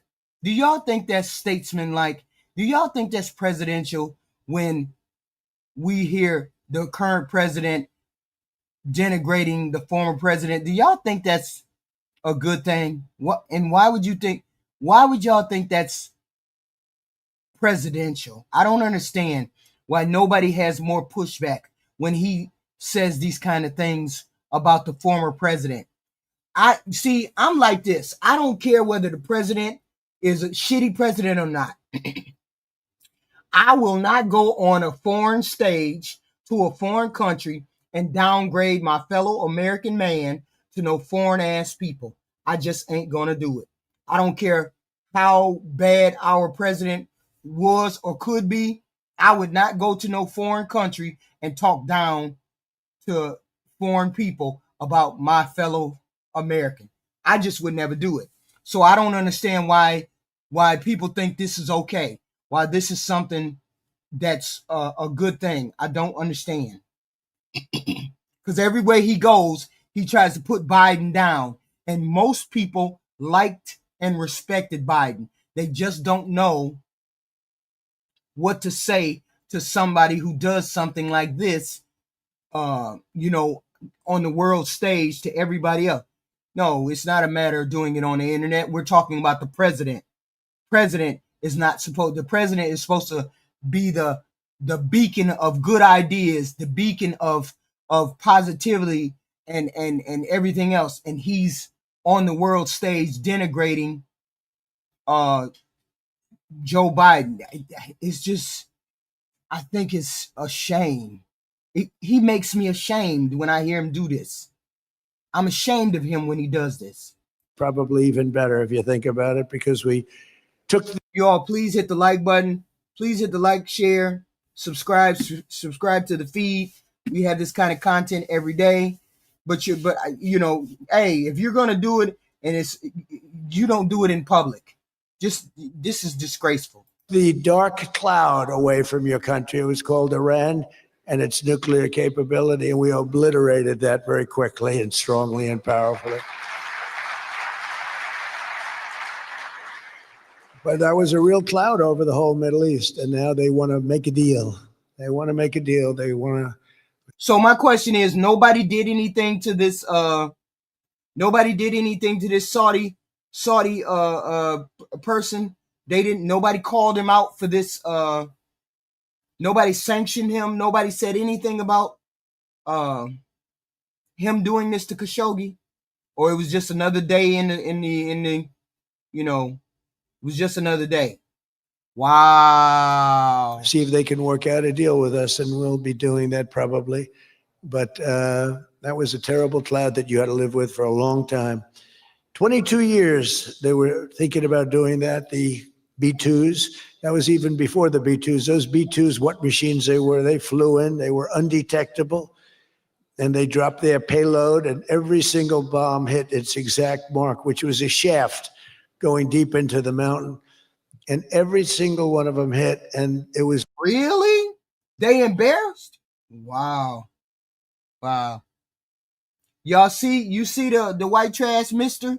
Y'all see Mr. Suds? This is the white trash right here. White trash. What's his name? Mr. Suds. Still chimping live. Yes, we are doing the monkey thing. You. I ain't gonna do it. I ain't gonna do it. I ain't gonna do it. I ain't gonna call you the zombie. I'm gonna leave you alone, Mr. Suds. All I'm saying is your brother is your father's wife. Shut your ass up. It's total obliteration. And then I was criticized by some of the fake news for saying the word obliteration was too strong, perhaps. They had no idea. Nobody saw it. 3 days later, when the Atomic Energy Commission... What? Did you say U.S. intelligence had audio? They had audio?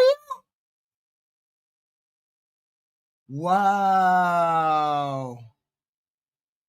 They had audio of the man, so they had proof that he did it. Proof that this wow. Not what he said. Proof that he, oh my God. I know that had to be horrific, and nobody could save him either, huh? Mission went, they said it was total obliteration, beyond obliteration, they said. No, we no, ain't no president zombies. Ain't nobody the president, ain't no president the zombies. Donald Trump got zombies for followers. Y'all, that's y'all's place in history. That's MAGA's place in history. You say MAGA, I say zombie. MAGA zombie, MAGA zombie. But they want to make a deal. We'll see what happens. This week, our countries also signed groundbreaking agreements on civil nuclear energy, critical minerals, and artificial intelligence. And I want to congratulate a lot of the great American leaders, business leaders that are in the room. And you'll do a great job for Saudi Arabia and for a lot of other people in the room that are buying your product, taking your product, and using your product. All of that is in addition to the $600 billion investment in the United States that Saudi Arabia announced. You see, we do business with bad people. We do business with bad people all the time. I'm saying you all, our presidents are bad people to their country too. Sometimes our presidents are bad people to their people too. That's all I'm saying. I'm not saying they are. I'm just saying when we look at some of their leaders and we say, man, that's a mean mother. He's a terrible human being. Some of those people look at our president and say the same thing. During my unforgettable visit there last spring, well, I said, could you try and get that up to $1 trillion? And yesterday, the Crown Prince announced that the number that they'll be investing in the United States is $1 trillion. So that's really an honor.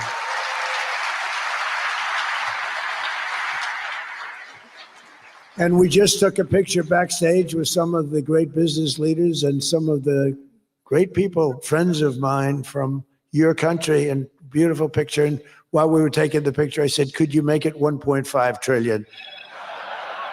So he's got something to think about. I don't know. We'll get something. I think we'll get something, Scott, right? But many of you in the room are playing a key role in making these projects happen. And we're told that $270 billion in agreements and sales are being signed between dozens of companies. And that's just happening today, $270 billion. That's big stuff. So on behalf of the thousands of American workers who I care about most, I want to thank you for bringing all those jobs and all those great opportunities to America and bringing great wealth to America. We've become a very wealthy country. We have a couple of little things. We're waiting for a decision. We hope that's going to be good, but if it's not, we'll do. We always find ways, we find ways, but we've done things that nobody thought were possible. And we're taking in trillions and trillions of dollars. Tariffs have been, frankly, the best things that's ever happened to our country. They've always been used against us, and we never had people that were smart enough. But see, here's the thing: we have the Trump keeps saying X, Y, and Z, and the experts keep saying something different. Why is it that MAGA wants us to believe what Trump says above the economist, above the pollsters, above every other person that says something opposite of what Trump says? Why exactly do people want us to believe Trump over the experts? I don't understand what's going on. Why would you even ask us to believe what he says when there's experts that say the opposite of what he's saying? Enough to use them. Make sure you all hit the like and the share and the subscribe button, please and thank you. Please and thank you. I don't understand how you blindly just go in and believe what this president says when experts say the total opposite. In the opposite direction, but now you do. And we have taken in trillions of dollars, and it's been absolutely amazing. We're going to be doing a dividend to the people, low and middle income, moderate income people, of at least $2,000. At least $2,000? Did y'all hear that? Y'all hear that? $2,000? Y'all hear that? Uh-oh, y'all, we heard that. In addition to that, we'll be paying down debt very substantially. It's the kind of money we're taking in. And really, countries. We heard it. So when we going to get that money? Chronicle, hey, I don't even know, right? He said on the plane, he said it's going to be in the summertime, right after taxes. It's going to be right after taxes. That's what he said. We going to get that $2,000. Lord, where's our Doge check at? You right, my furry. Where our Doge These check that took at? advantage of us are no longer taking advantage of us. Friends, some of our friends treated us far worse than our enemies on trade anyway. And we've got that all straightened out. And everybody's happy. They respect us again. It's like. No, I just want people to be on the same page. We got to be on the same page. Half the country cannot be believing everything they have been told, because this person lies on impulse. 2 minutes in, and he will lie everything, every way. Hey, I don't want my check next year. I want my check December 15th. I want my check December 15th. Okay? I want it December 15th. I want it for Christmas time. That's when everybody need it. Okay? That's when everybody need it, during Christmas time. One of those things. I think they like us better, and they actually respect us, and it works out much better for us too. But I especially want to thank our numerous Saudi friends here today, including. I got a list. I got the list of all the senators and all the representatives, the House of Representatives. We need to make sure that we calling them every day. telling them we want our Doge check, which is supposed to be $5 grand, and we want our $2 grand check for these tariffs. We need to be calling our senators and our representatives. Oh hell yeah! If you're gonna give up the money, give up the money. God damn it! Don't be playing. Okay, don't be playing. The ambassador to the United States, a friend of mine, Princess Rima. Thank you very much. Great job. Great representative you have. You sent a good representative. And many distinguished ministers and members of the cabinet. He's the best con man that I have ever ran across. No, the fact that he has conned more than millions of people into believing everything he says is a testament to that rote learning. The uneducated in United States. He says things 20 times. What is those people? His representative says things 20 times and they believe it. This shit is good. They had to talk to somebody that hypnotizes people. They had to, because these simple phrases are easy. Terrorist Democrats, Antifa is bad. Make America great. And these people believed it. And even all the while, he's pulling money out of the department, United States Department, closing department. We should be flushing with cash. We should be flushing with cash. Why is it that we not flush with cash? Because he's giving it away. He's giving it away. He's doing things with it. We should have been done had that Doge check. We should have been done had that Doge check in July. We ain't seen nothing. Anybody put anything in the chat about what the big beautiful bill did for them? Because I don't know what it did for me. It didn't do anything for me. And nobody's getting anything. He conned so many human beings. I just wish everybody would wake up and say, look, we need to reverse course because this is the wrong route we're on. I wish. A lot of waking up, but hopefully a lot more. The Public Investment Fund. Where's Yasser? Yasser's here someplace.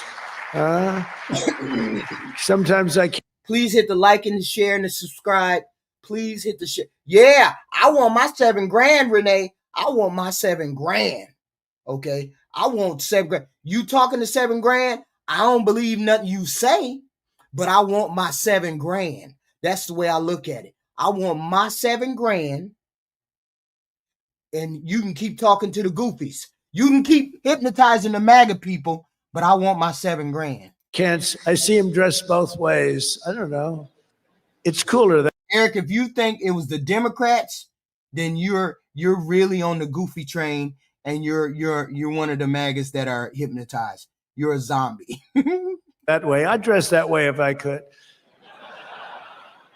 Yeah. Y'all be killing me when y'all say it's only Democrats. It ain't only Democrats, it's Republicans too. Didn't you see that cash grab that the Republicans did in that shutdown bill, Eric? That 8 of them get $500,000 apiece. They put that in the dead of night. You act like the Democrats are the only ones. That's how I know you're a toaster. Because your goofy came in here talking about Democrats. Instead of talking about rich versus poor, you're in here talking about Democrats versus Republicans. And it's really about the poor against the rich. You're in here talking goofy. Yasser's terrific. He's a terrific man, actually. So thank you very much, Yasser. And yeah, they could be Democrats can be fucking idiots, Kevin Willis, but your party doesn't know how to govern, and nor do you know how to manage people, nor do you know how to manage money, nor do you stand on anything. This is the Republican Party I'm talking about. Okay, the Republican Party, they have nothing to stand on. There's nothing that they did for the regular, ordinary, average American in that big, beautiful bill. Yet you're out here, yet you're in here, in the chat, caping for rich people. A con artist took your money. Donald Trump is a con artist and took your money and then gave it to other rich men. And you're in here talking about Democrats. That's wild to me that y'all don't see that. That's wild. Secretary Scott Bessent, who's been fantastic. Where's Scott? With you need to get out of the chat, John Levine, because you need to get out of the chat because you're going to learn something, and I don't think your brain can handle any more knowledge. All that shit rattling around in your brain, Democrats are bad, Antifa, gay people, that's all that's rattling around in your brain because you came in the door talking 2-point nonsense. Thinking about him. Instead of listening, you came in the door talking dumb.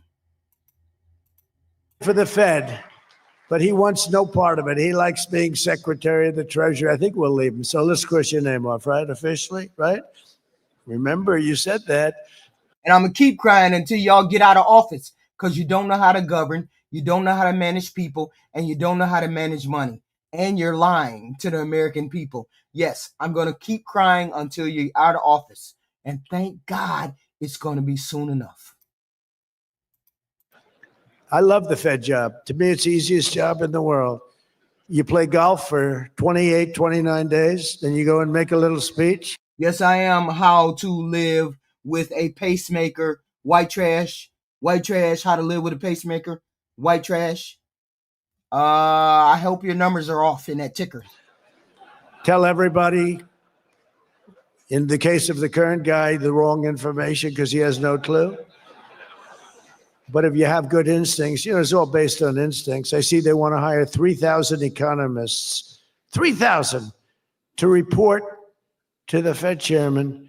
What are they going to do? Take all this information? 3,000 economists. That's why they're spending $4 billion on renovating a building that should have cost $25 million to do. They should have spent $25 million. They're building a basement into the Potomac River. I could have told them that's very tough to do when it doesn't work and it's very expensive, but they're up to $4 billion headed by the. That's the wildest thing I have ever seen. That's the wildest thing I have ever seen. Poor people in the chat defending the rich people that are giving our money away. Rich people giving our money away, bankrupting our farmers, not putting America first. They're in the chat defending rich people, screwing over us poor people. That's wild. This clown, but we have 3,000, think of it. They want to hire 3,000 economists. So they took a poll and they interviewed 71 people. And of the 71 people, 2 people got it right. 2 people. One was a great economist whose name I won't tell you because I don't like him personally, but he is good. And the other one that got it the most right was a man named President Donald J. Trump. Do you believe it? And I didn't have an economist. Well, I had Scott. But we got it right, didn't we? Huh? We got everything right. Doug Burgum, where's Doug? Will you please drill a little bit faster? Between him and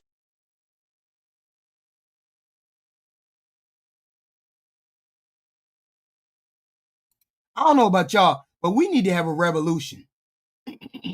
We need to find us a candidate that's not going to be on either side, that's going to not take the money from these rich motherfuckers and screw us over.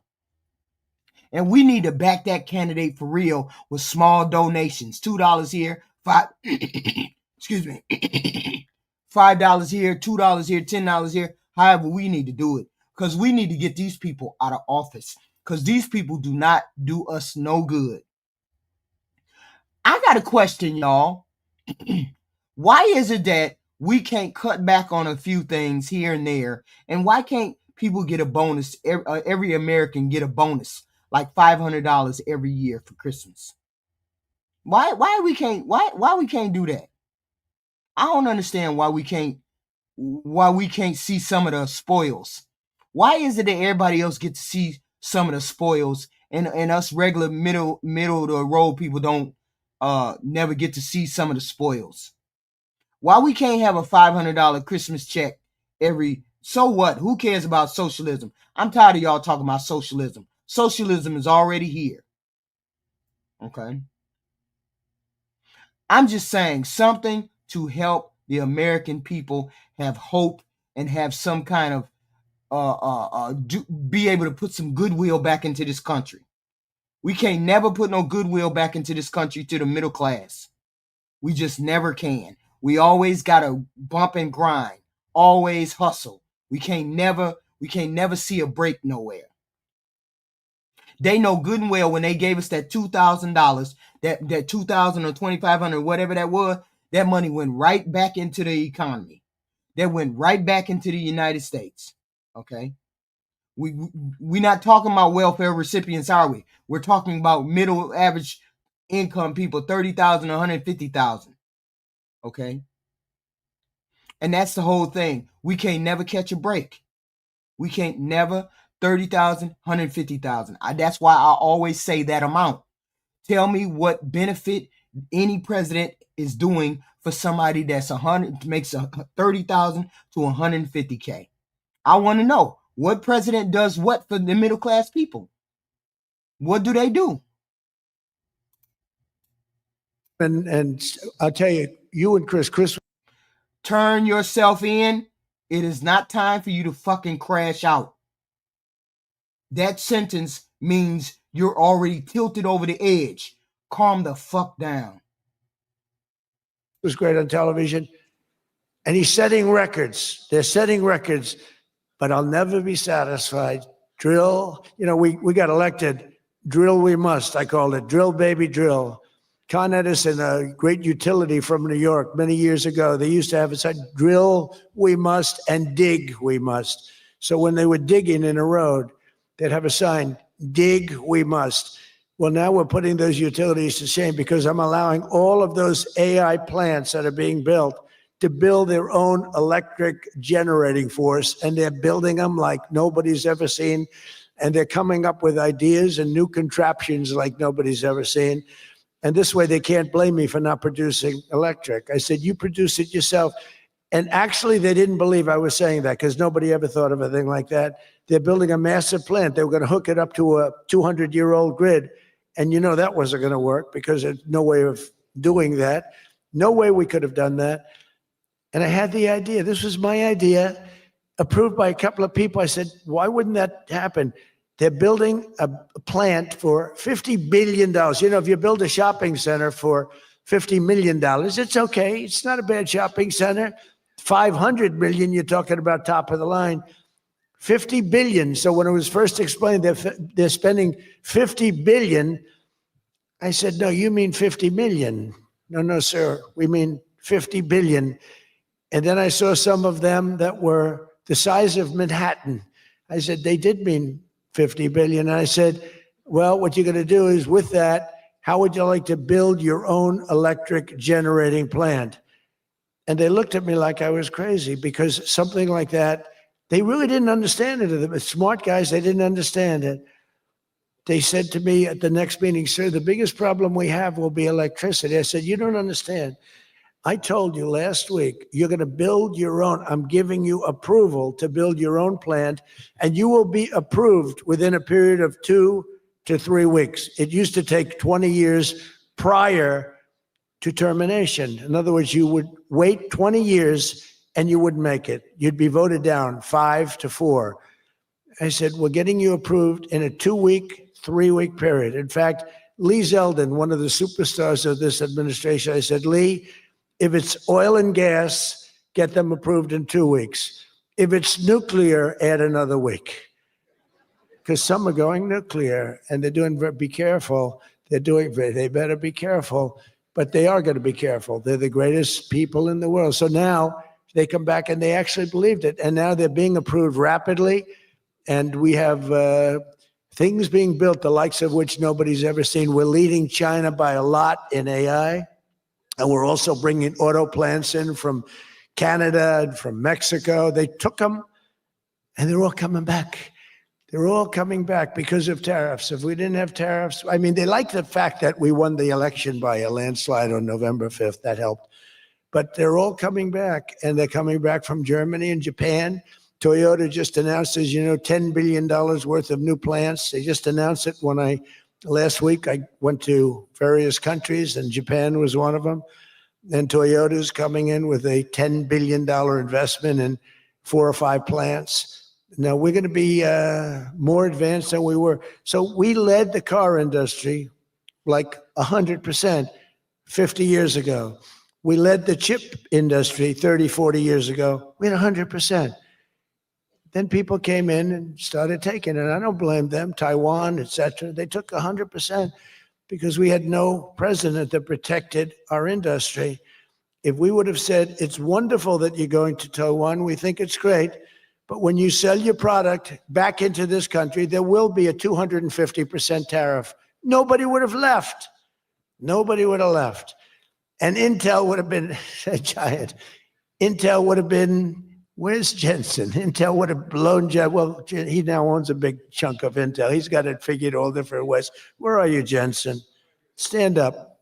You have done such a good job. And you had a good 2 days, I understand, right? A good 2 days. How's Blackwell doing? Okay. Any recent competitors? Anybody going to blow Blackwell away in the next week? They say 10 years. I don't know, maybe 2 years, 3 years. But you will not be stopping there. You'll be going further fast, right? Amazing job you've done. I want to thank Howard Lutnick and Christy Noem for being here. Christy, Howard, good job. Really good job. My daughter Tiffany's here with her great husband, Michael. Thank you very much, Tiffany. Thank you, honey. She was a great student. She went to Georgetown. She was a great, great student, and she finished really right at the top, and we were proud of you. And she was so proud, and her graduation got canceled because of COVID. But I say if her name were something else, they probably wouldn't have canceled it. They didn't like that she did so well in school. They weren't happy about it. I say they canceled your graduation because you were a great student and they didn't want, but other than that, I have no problems. You see, I don't take anything personally. Anyway, great job.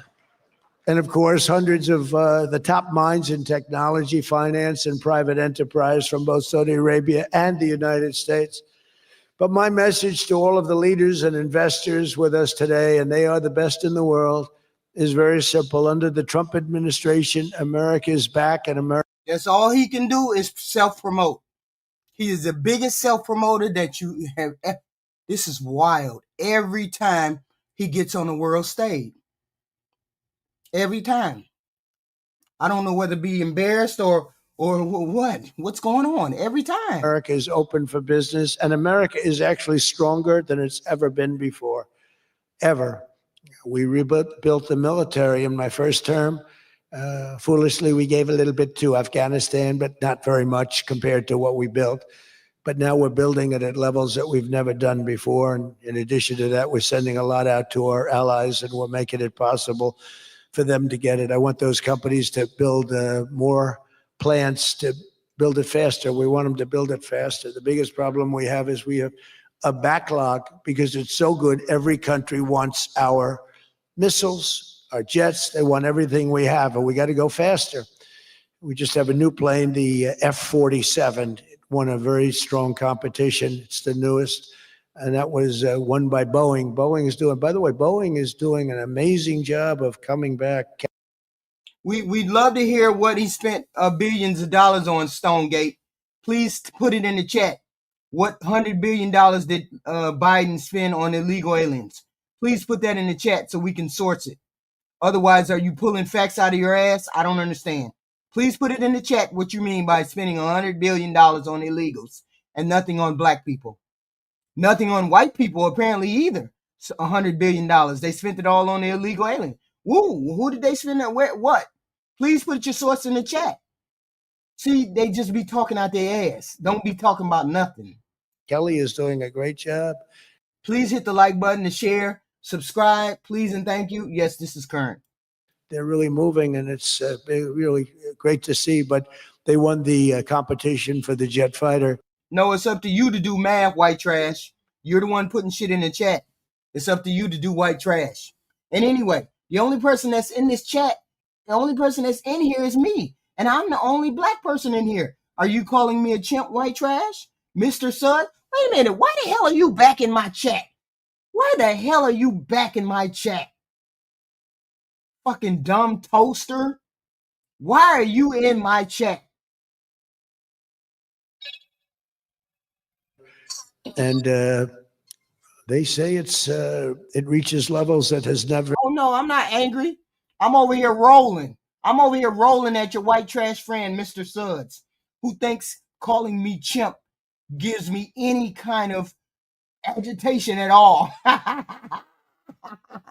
But I know he hates being a low-level white man. Never been reached, both in terms of stealth and speed and everything else that they go by. So they're just completing their factory, and they've already started work on the F-47. How did that number get chosen? I don't know, but I didn't pick it. I did not pick it. It was said, sir, we'd like to present you with the F-47. I said, that. Stonegate, did you hear me laughing? Did you hear me laughing? It's an unusual number. How did you pick that number? After 4 years of economic nightmares under the previous regime, sleepy Joe Biden, he's a sleepy guy, wasn't he? Think he would have been here today. There he is talking about our president, our ex-president. I don't think so. America. If you think, Stonegate, then him calling me a chimp is not racist, then you need to sit over there in that trailer park with your friend, Mr. Suds. Because he came in here and called me a chimp. That in itself is racist. Shut your ass up if you don't know the difference. Americans have rejected the failed, and they were really failed, far left models that you were looking at of high taxes and massive spending, soaring costs, crushing regulations, and trillions of dollars in green new scams. Everything was a new scam, green, green, green. Look, I'm all for the environmental everything. I'm all for climate change. You know, they have new word, climate change. Used to be global warming. It's global warming. Well, that didn't work because it started coming down. They did the global cooling thing, then they just. Don't you be over here trying to cape for no white boy calling me no damn chimp. Shut your ass up then. Said, we can't keep up with this. It's too much. So we'll go, perfect words, climate change. They're covered. If it rains, if it snows, if it's warm, it's climate change is destroying the world. Remember, the world was supposed to have been gone 2 years ago. They gave us 12 years, Howard, to live, right? 12 years. But that was 14 years ago. The world was going to burn up, but it got actually much cooler. They know these people. It's a little conspiracy. No need to come over here. We can all disagree. I will fight you Republicans and MAGAs all day without having to call you a name. But don't come over here and call me a chimp or the N-word and expect me to be nice. I ain't no nice person. Don't come over here and do it. You can come over here and call me a silly Democrat, dumb Democrat. You can call me all kinds of names. I'll call you a zombie. I'll call you a man. I'll call you any kind of name. But the minute you want to cross the line and call me something that is racial, then we have a problem. We can disagree. We can agree. I can call you. You can call me ignorant. I'll call you ignorant. I'll call you a zombie. You can call me a libetard. You can call me all those things. But don't come over here calling me a chimp or an N-word. Those are fighting words, and I don't fight fair. Okay. Conspiracy out there. We have to investigate them immediately. As I was saying, this president loves to promote himself. Why not promote the things that are going on in the country that are positive? That most people are waking up and want to put America first. We want to put America first. We don't want money going to wars. We don't want money going to foreign countries. We want America first. That means investing in America. That means putting American money first. That means putting America first. That's what we want. That's what most Americans want. When we say America first. Okay? They probably are being investigated. Their policies punished success, rewarded failure, and produced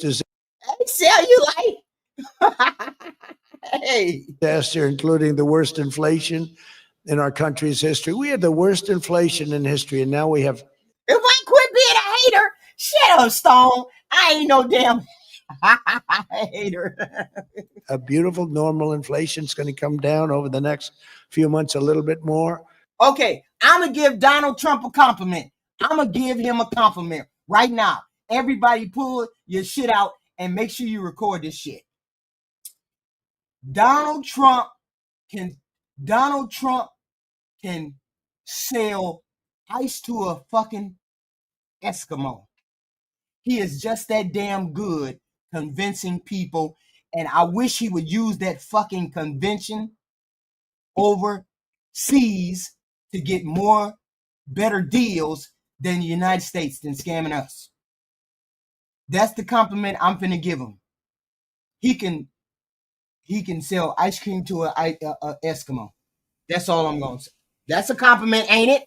Ain't it? Ain't it?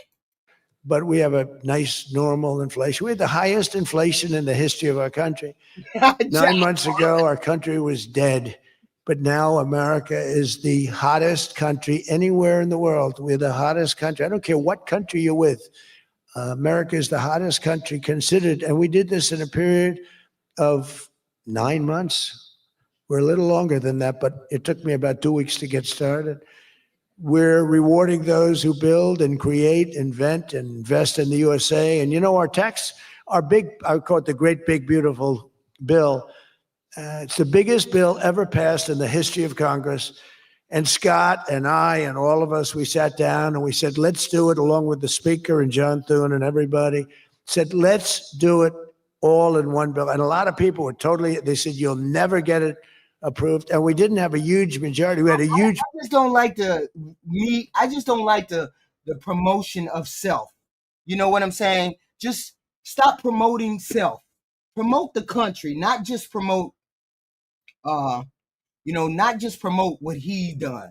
Promote him, the United States, and make sure that it's America first. Okay, that's the thing. Make sure it's America first. You all hit the like and subscribe button. I appreciate it. Thank you. You like to have content. We like to have fun over here. We're going to do some name calling. I'm going to call you zombie. You're going to call me an N-word. You're going to say some wild shit. I'm going to say some wild shit too. But it's all in being America first. It is what it is. And, we have good things to talk about. Sometimes we have bad things. It is what it is. Yeah, BCJ. Here go that begging. If I was begging, I'd be begging for super chats. Have you ever heard me say anything about the goddamn super chat? Ain't no begging, but it don't cost you no damn money to hit the like button. Now do it. No, it don't. So shut your ass up. Presidential win. We want hating. It gotta be self-hate. It's got to be self-hate. The motherfucker come on the channel and ask you to hit the like or the hate button, and that's begging. That's wild to me. That's wild. won everything. We won all 7 swing states. We won the popular vote by millions. We won everything. Oh, shit. Here you go. But the one thing, we won one, it's called districts. The country has districts. And we won in terms of districts 2,750 to 550. And that's the most, that's why when you see the map of the election, it's the whole country, it's all red. And it's pretty amazing. 2 little. He ain't outworked nobody. Stop that. Y'all stop that. Stop it. Your president is never going to come up to the level of Obama. Y'all can stop that right now. Blue streaks on the right and on the left, and they're very little and getting smaller. But it's been, it's been pretty amazing. But in 4 long years, Thomas, defund what? The blue states are the ones that take care of y'all red asses. What you talking about? Are you crazy? The red states, the blue states is what take care of you red states. What is he talking about? Somebody need to inform Thomas, because he goofy. He's smoking something. Joe Biden secured less than $1 trillion. In 9 short months, I've secured $18 trillion to rebuild our factory. Sure it is. Sure it's getting more red, white man, from town. Sure it's getting red. You live in that bubble. Apparently, you don't listen to stats or polls or anything else except the voices inside your head. Apparently, you only listen to the voices inside your head. Create hundreds of thousands of jobs and bring back those beautiful words, made in America. So think of that. He did less than $1 trillion in 4 years. And in 9 months, we've done more than $18 trillion. Okay. That's called success. And we think that by the end of the first year, it'll be over $20 trillion. So, and thank you very much. You helped. Sure it was. Sure it was, white man. Sure it was. You keep living in that bubble. You keep living that zombie life. It's called the zombie life. With that little boost you gave us, that little increase. We appreciate it so much. We appreciate you. So it's just... Now it's make Argentina great again. Make Argentina great again. One example, under the deals being signed this week, workers at GE Aerospace, I think he's here. Where is he? Stand up. What a job you've done. He's a racist saying host. You see the silly shit right here? Y'all see that silly shit? He's racist host saying white man.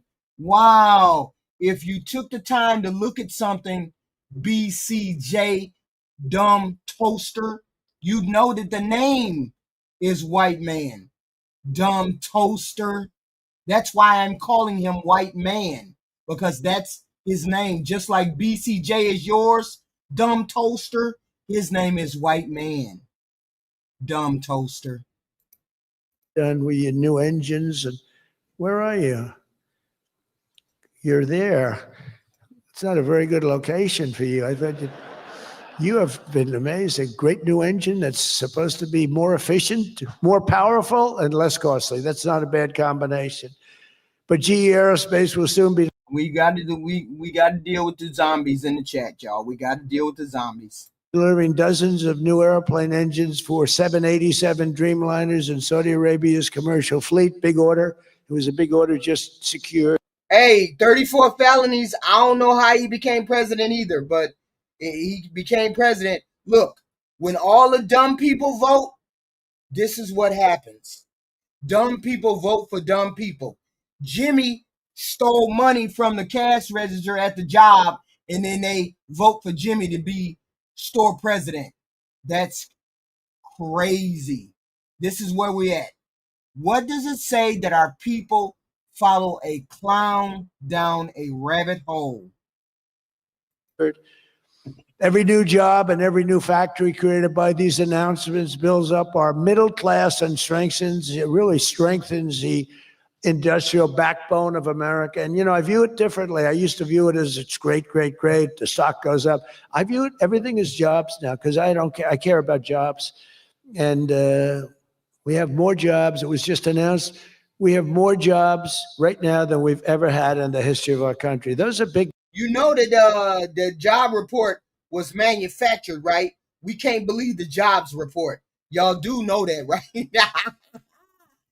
Hell no! Don't nobody believe this jobs report. It's wild. Numbers, you know, it's like crazy. It's just a great stat. More jobs today than we've ever had in the history of our country, and we're going to be producing a lot more are coming. In my first term, we built the greatest economy in the history of the world, and now we're do it again. But this is really bigger and better and stronger. The first term, we had what was considered the best economy that any president has ever had. That's nice. And we got hit with COVID, remember? And we did a great job. Why is he relitigating something that happened 5-6 years ago? What is going on with this president? What is going on with this president? This is wild. With COVID, but that was a horrible thing for the whole world. The whole world suffered. Your country suffered. Everybody suffered. And despite that, we had the greatest economy. And before that, forget it. We blew it off the charts. I'll never forget, I met with pollsters the day before I got the news about COVID, but I met with two. What the hell is going on? Pollsters, because we were starting to think about the next election. They said, sir. Is he at a foreign Is he at a foreign reception and he's talking about the 2020 election? Is that what he's doing? Oh my God. Oh my God. Oh my God. I didn't know he was going to do this. I did not know he was going to do this. If George Washington and Abraham Lincoln came back from the dead and they aligned and they went for the president, vice president as a combination, you'd be beating them by 25 points. And then the next day I was told that something strange is happening. There's a lot of death being reported in a certain country. I won't tell you which one because that country is well represented here, but you know which one. And thousands and thousands of people are dying. And I said, that's strange. What would that be? And it turned out to be a disaster for the world. There's, like nothing has been seen like that since 1917. I always thought that when I heard, pandemic or anything you want to call it, but I always thought that was like an ancient phenomena, that could never happen in modern times, but it did. But we did a great job with all of the things that we did with the vaccines, with the so many of the drugs that we came up with, making you better. Regeneron is an example. There's nothing that you can do there's nothing this president can do that's better than what Obama did. So you can just quit it. You can just quit it. Regeneron was fantastic. I give them great credit for what they did. But we did great, and then we started doing the gowns and the masks and the goggles and the ventilators. We were sending ventilators all over the world. We became the king of ventilators. But what a period of time that was for all of us. But despite that, we had the greatest economy in the history of we had the great. You mean your mother? Turn yourself in? You mean your mother? Really? Greatest economy in the history of the world. And I'll tell you, it was an amazing time. But this looks like it's going to be blowing it away, because when these plants, which are being built now, and many are going to be started very shortly, many, but when they open, we're going to see numbers the likes of which nobody's ever seen before. And, in some cases, you're building extremely complex plants. You're building plants to make computers and to make telephones, to make a lot of different things, missiles. But you're building plants that make things that are very, very detailed, and you have to have great knowledge. And you're coming here and you find, if we don't have people that did that before, we are allowing you, and I may take a little heat. I always take a little heat from my people, the people that love me and the people that I love. They happen to be toward the right of center, toward the right. Sometimes they're way right. But if you have to bring people to get those plants opened, we want you to do that. And we want those people to teach our people how to make computer chips and how to make other things. You can't come in, and I'm explaining, you can't come in, open up a massive computer chip factory for billions and billions of dollars like is being done in Arizona, and think you're going to hire people off an unemployment line to run it. They're going to have to bring thousands of people with them, and I'm going to welcome those people. Now, I love my conservative friends. I love MAGA, but this is MAGA, and those people are going to teach our. See, he's losing the base. That's the problem. So now he has to talk about America first, although he's already screwed over MAGA. He already screwed over MAGA. Okay. So this is what he's talking about. He's trying to pull the maggots back into it. MAGA is toast. Okay. They may be, but they're an they're a small, they're not even half of the Republican Party. Is losing nothing.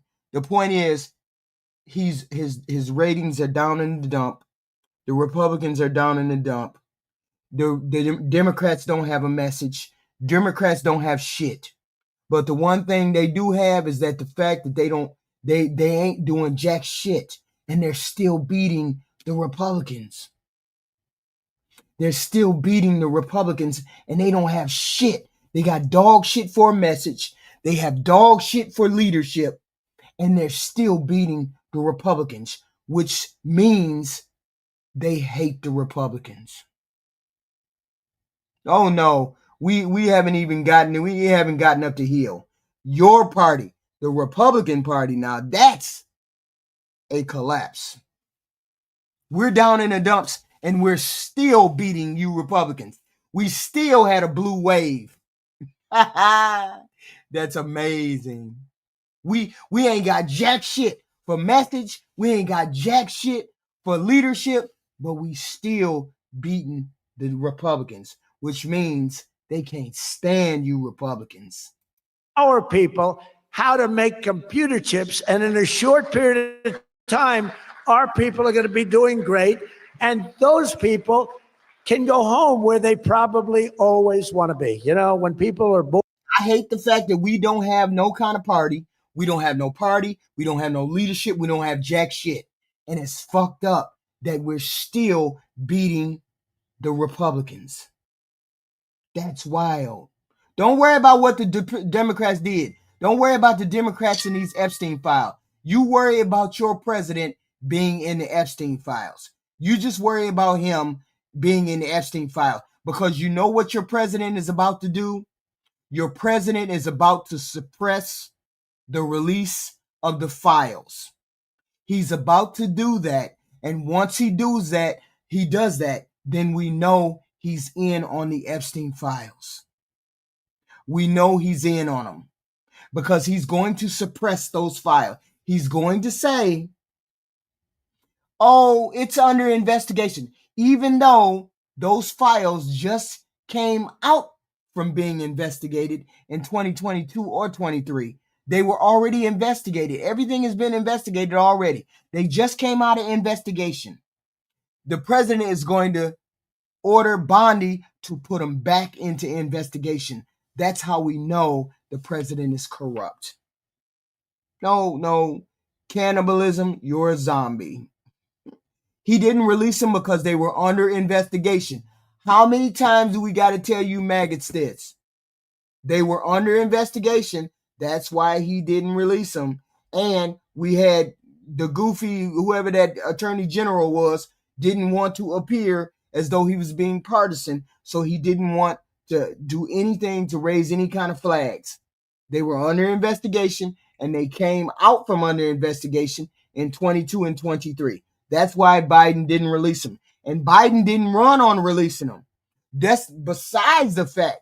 The fact was your president ran on releasing them. Don't get sidetracked. Don't get sidetracked because Biden didn't release them. Y'all trying to say Biden didn't release them because wasn't nothing in them. No. We ain't finna go there. We know stuff is in them. Born someplace they tend to want to go, and we have the greatest country in the world. Hold on.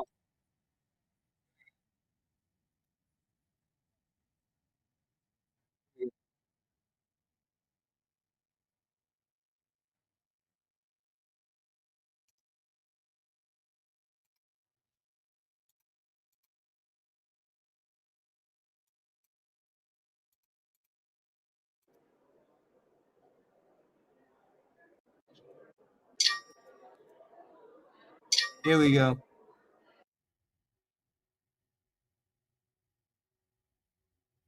They just got done voting.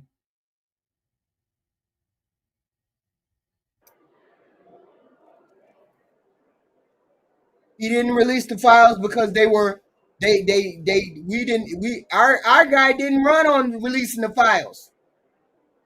Your guy ran on releasing the files. Our guy didn't run on releasing the files. It wasn't until y'all made a big deal about them that we got on board. Your guy is in the files. That's wild. Your guy is in the files.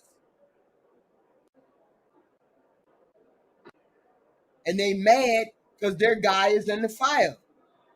Oh, he didn't. I'm sorry. He didn't specifically say, I'm going to open the Epstein files for you. But once it started to roll, he got on board. Don't do that. Don't do that. Once he got on board, once it started to roll, he got on board. Don't do that. Don't pretend like you don't know what he did. Okay.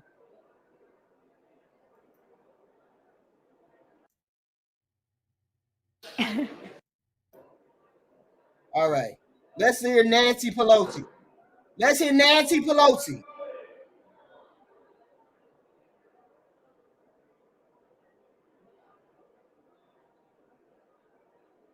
Okay.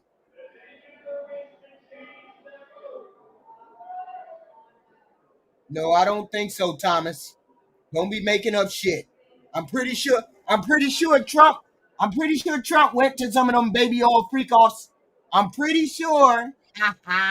I'm pretty sure he seemed like the freaky type.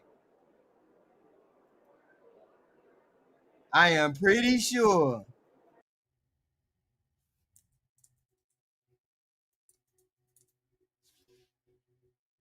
Without objection, a motion of the bill. Members will record their votes by electronic.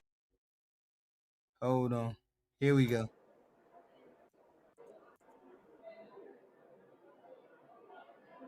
We waiting on Nancy Pelosi. She finna speak. Don't be a hater, Thomas. Don't be a hater. Hate. Appreciate. Don't hate. Okay. Nancy Pelosi, the greatest. On this vote, the yeas are 230 and the nays are 176. The bill is passed. Without objection, a motion to reconsider is laid on the table. The greatest House Speaker in American history, Nancy Pelosi. The House will be in order. The greatest speaker to ever hit the floor.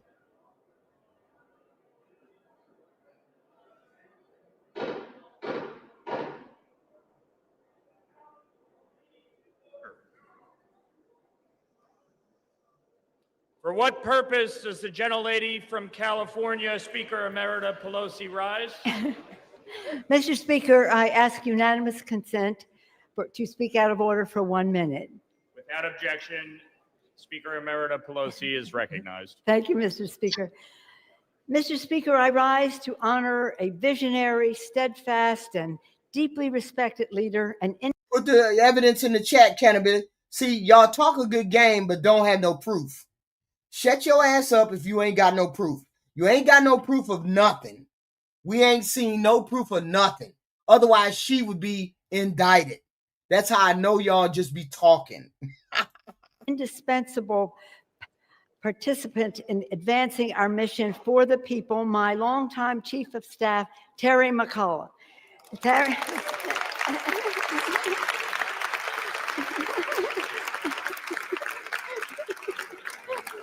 I'm not finished.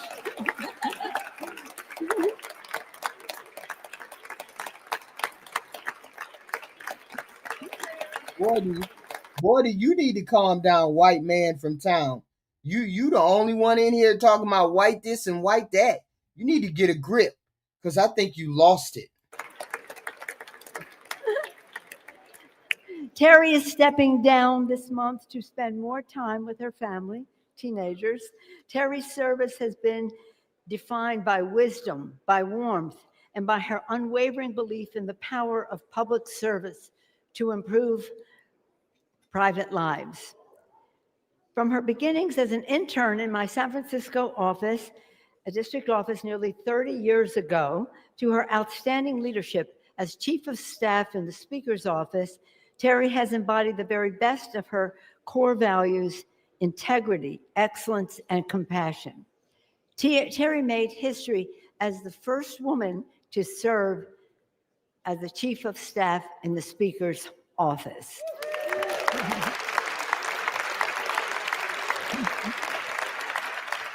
A testament not only to her extraordinary capabilities, but to her trailblazing example for women across this institution and the nation.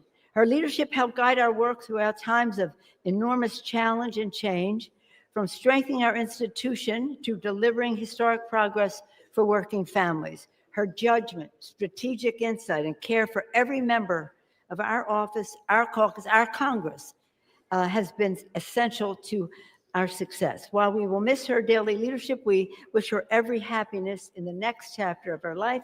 We look forward to continuing our collaboration, friendship, and shared mission in new ways. Thank you, Terry McAuliffe, for everything, for everything. I yield back. You wish she was in prison. Y'all wish she was in prison. Y'all just ain't gonna never find nobody better. You ain't never gonna find nobody better that can wrangle votes and do what she did. You don't have any proof. You don't have any evidence. You don't have any kind of indictment. Shut your ass up until you come up with it. Y'all just deal with conspiracies. That's all y'all mind do is go to goofy shit. You go to goofy shit, don't have no proof. How you go from standing on Earth to flying all the way to the moon with this nonsense? How? How do your brain get off track? How do y'all have a blind spot with Nancy Pelosi? This is wild. You MAGAs are nuts.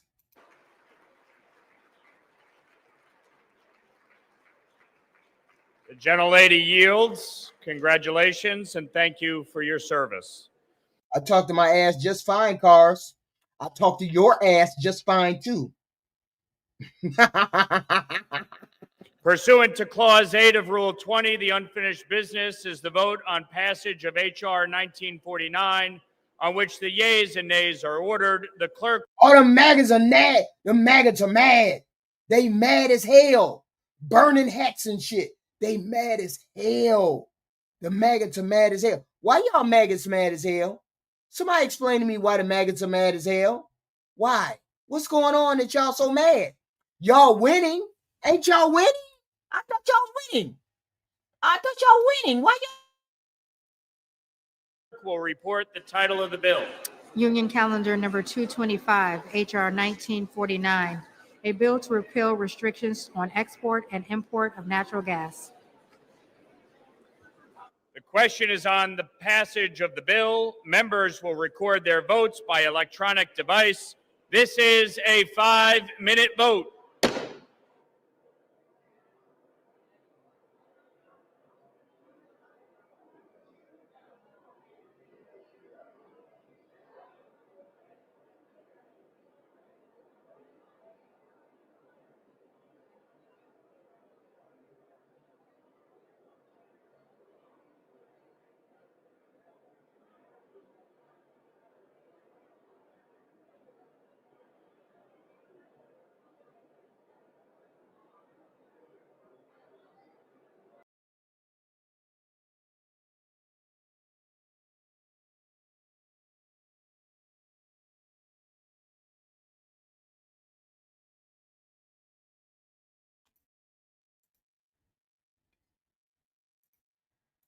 I need to play this for the MAGAs. We need to play this for the MAGAs. What's going on, y'all? MAGAs, listen. MAGAs, listen. Face. And as a country, if we don't start facing it and face that our problem is the right, not just the actual violence that they're doing, but the way that they're grooming young people to be violent.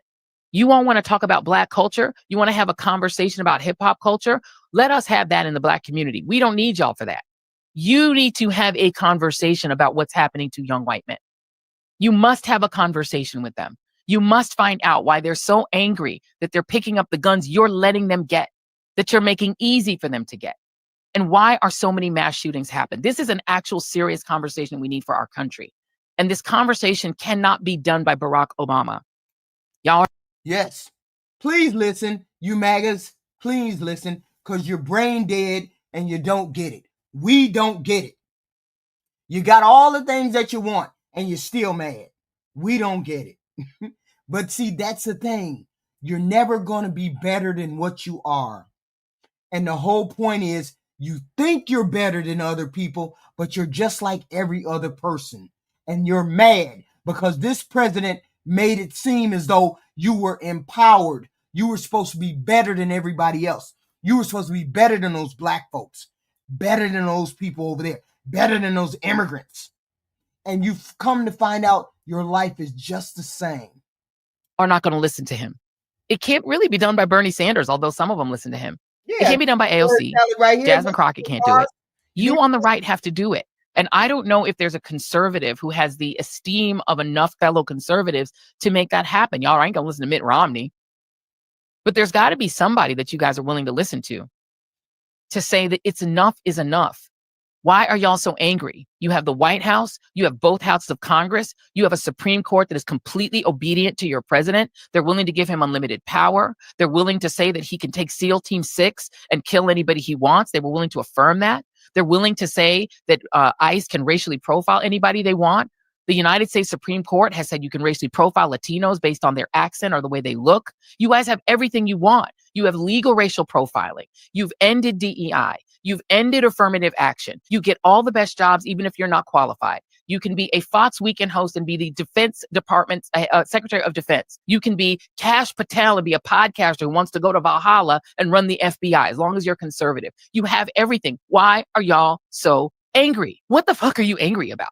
You've banned all of our books. You've banned Black history. You banned the 1619 Project. You don't have to compete with women for jobs. You've chased them out of the military. You've chased them out of the senior positions in the Department of Defense. You've gotten rid of all the Black history in the museums. Museums are terrified. I have contacts that I'm talking to inside of the Interior Department, people who are running all of those spaces where you can go and see a Civil War memorial or something. The people who work in these places are terrified. They're afraid to tell the real history. The people who are working for the federal government are afraid to say the word Black. You guys have canceled Black scholarships. You're damn near, I guess, ready to get rid of HBCUs. Donald Trump just recently said they're not going to fund any minority serving institution. Y'all have gotten rid of that. You've gotten rid of help for Black kids to go to college. What more do you want? What are you so angry about? I go every so often, I go and lurk and look on X Twitter. Y'all are the maddest people ever. Y'all are so angry for people who have everything. Y'all said you want your country back. You have it. The rest of us are sitting back and trying to keep our peace and preserve our peace while you all are running the country. So this is what we need to face. And as a country, if we don't start facing it and face that our problem is the right, not just the actual violence that they're doing, but the way that they're grooming young people to be violent. You all want to talk about Black culture? You want to have a conversation about hip hop culture? Let us have that in the Black community. We don't need y'all for that. You need to have a conversation about what's happening to young. Need to have a conversation about y'all. About y'all. Why y'all are angry. This is wild. It's like Donald Trump Donald Trump opened up some shit inside of y'all that said we should be better than what we're doing, and you come to find out that you're not better than what you're doing. You're not better than anybody. You're just like everybody. This is a whole collective of all of us in this place. It's like just because you're white doesn't mean you get to stand above everybody.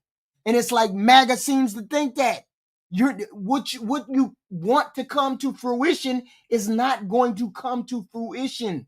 That's the goddamn problem. They just so fucking dumb. I just can't. I can't. What are you angry about? I don't understand. Why are you folks are angry? You MAGAs are angry. What for? Why? You're poor and you got screwed over by a rich man. That's not our fault. That's nobody's fault but your own. That's nobody's fault but your own. You voted for this person. Mr. Speaker, I ask unanimous Your life is not better. consent that the Committee on House Administration be discharged from further consideration of H-Con Res 62 and ask for its immediate consideration in the House. The clerk will report the title of the concurrent resolution. House Concurrent Resolution 62. Concurrent resolution authorizing the use of Emancipation Hall and Capitol Visitor Center for an event to unveil the statue of Barbara Rose Johns. And he's been scamming you out of your money ever since. Ever since. He's been scanning you out of your money ever since. Is there objection to the consideration of the concurrent resolution? Without objection, the concurrent resolution is agreed to, and the motion to reconsider is laid on the table. For what purpose does the gentleman from Virginia seek recognition? Mr. Speaker, I ask unanimous consent that I may hereafter be considered as the first sponsor of H.R. 2180, the Keep the Watchdogs Running Act, H.R. 759, the Federal Firefighters Families First Act, H.R. 1560, Postal Supervisors and Managers Fairness Act, H.R. 1559, Postal Employee Appeal Rights Amendment Act, all bills originally introduced by Representative Connolly of Virginia for the purposes of adding co-sponsors and requesting. Please, hey, Nomad, please tell the goofies in the chat. Please say it louder for the goofies in the chat. Please say it louder for the goofies in the chat. Please say it louder for the goofies in the chat. Reprintings pursuant to Clause 7 of Rule 12. Without objection. I told y'all that they done turn. I done told y'all some of these are zombies up in here. There's zombies up in here. Zombies. Because we got one of them who just said this is the most honest president in all our lifetimes. He just scammed y'all out of giving your money to him so he could give it to rich billionaires. He just scammed you out of your money. That's why you're goofy.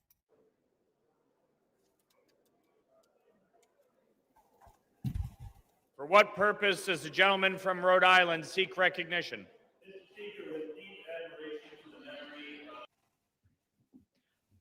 Mr. Speaker, I rise today to commend the air traffic controllers and the men and women of the FAA for 43 days while the Democrats kept our government closed. This is a recent video. This is actually live. Just wild. The aviation system they rely upon and the traveling public depends upon was pushed to the brink. As a member of the aviation subcommittee, I've seen up close how critical a fully functioning system is to safety and commerce. The Indianapolis. Does anybody want to list how Donald Trump scammed us out of $230 million? Does anybody want to list how he's enriching himself by selling pardons? Does anybody want to tell the goofies in the chat how he got $1 billion deal in 2 Saudi Arabian countries to build golf course? Does anybody want to tell the goofies that? Does anybody want to tell the goofies how this president continues to enrich himself and his family? Please tell the goofies that. Selling pardons. He's selling pardons, you goofy toasters. Shut your ass up if you don't know. Yes, we're stuck on stupid just like you're glued to dumb. Right along with this president. Right along with this president, Cars. Right along with this president. You and Gerald. Both of y'all, go back to that trailer park that y'all came from because you're dumb. And you're a bunch of toasters. International airports in my district. I spent time in the tower. I've spent time in Indy Center, the regional air traffic control center. I met with the team running traffic in and out of the second largest FedEx air cargo. Didn't you just see me put in the brokest states? Didn't you just see me put the brokest states on the chat? Didn't you just see? And most of them are red states, Republican states. Didn't you just see me put those on the screen? Not the screen. I'm sorry, in the chat. Didn't you? Man, wow. Yes, yeah. Well, we're dumb toasters. Yeah, we're the toasters. We're the dumb toasters.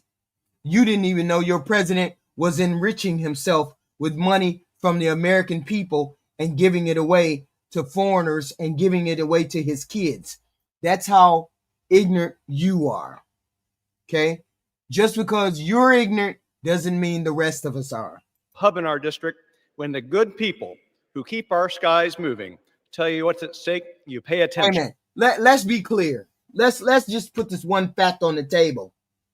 The fact that this president sells, S-E-L-L, sells pardons makes him a corrupt president. You dumb toasters. Makes him a corrupt president. That and that alone makes him a corrupt president. Goofy goofies. I hate talking to zombies. That in and of itself, makes him a corrupt president because he sells pardons. Goofies. Their work is why I pushed to secure funding to modernize our outdated air traffic control technology. We've got to invest in the next generation of controllers, cut the bureaucratic leg, and build a system worthy of the people who run it. I intend to keep at it. I yield back, Mr. Speaker. The gentleman yields for. Shut your ass up, Gerald. Shut your ass up. Shut your ass up. What purpose does the gentleman from New York seek recognition?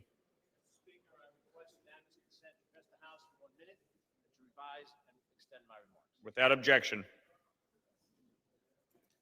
Yes. Thank you, Mr. Speaker. He's golfed at his golf course. He's went and golfed at his own golf course and paid his own golf course money to host all of the people to stay at his hotel, to stay at Mar-a-Lago, to stay at all his golf course. Goofies.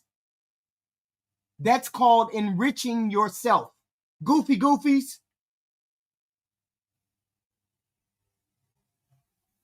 That's wild. You in the face. They know he went to play golf. They know he went to play golf. And yet they're in the chat telling me I don't know what I'm talking about. That's wild. That blindness is wild. It's called zombie talk. I must be watching CNN. Ooh, wow. I rise today to bring attention to the Trump administration's plan to raise healthcare prices for seniors. That's right, you did not mishear me. The Trump administration announced that they will be raising Medicare Part B premiums and deductibles will surge. Angelo, I think you need to go and take your medication because you're talking wild. You're talking wild. Around 10% in 2026, almost double the increase from 2025. Next year, the annual standard Medicare Part B premium. And you know what, Thomas? That's the bad part. Your red states get money from the blue states, and you're talking about defunding the blue states. How goofy is this Thomas person? How goofy is he? Will be over $2,400.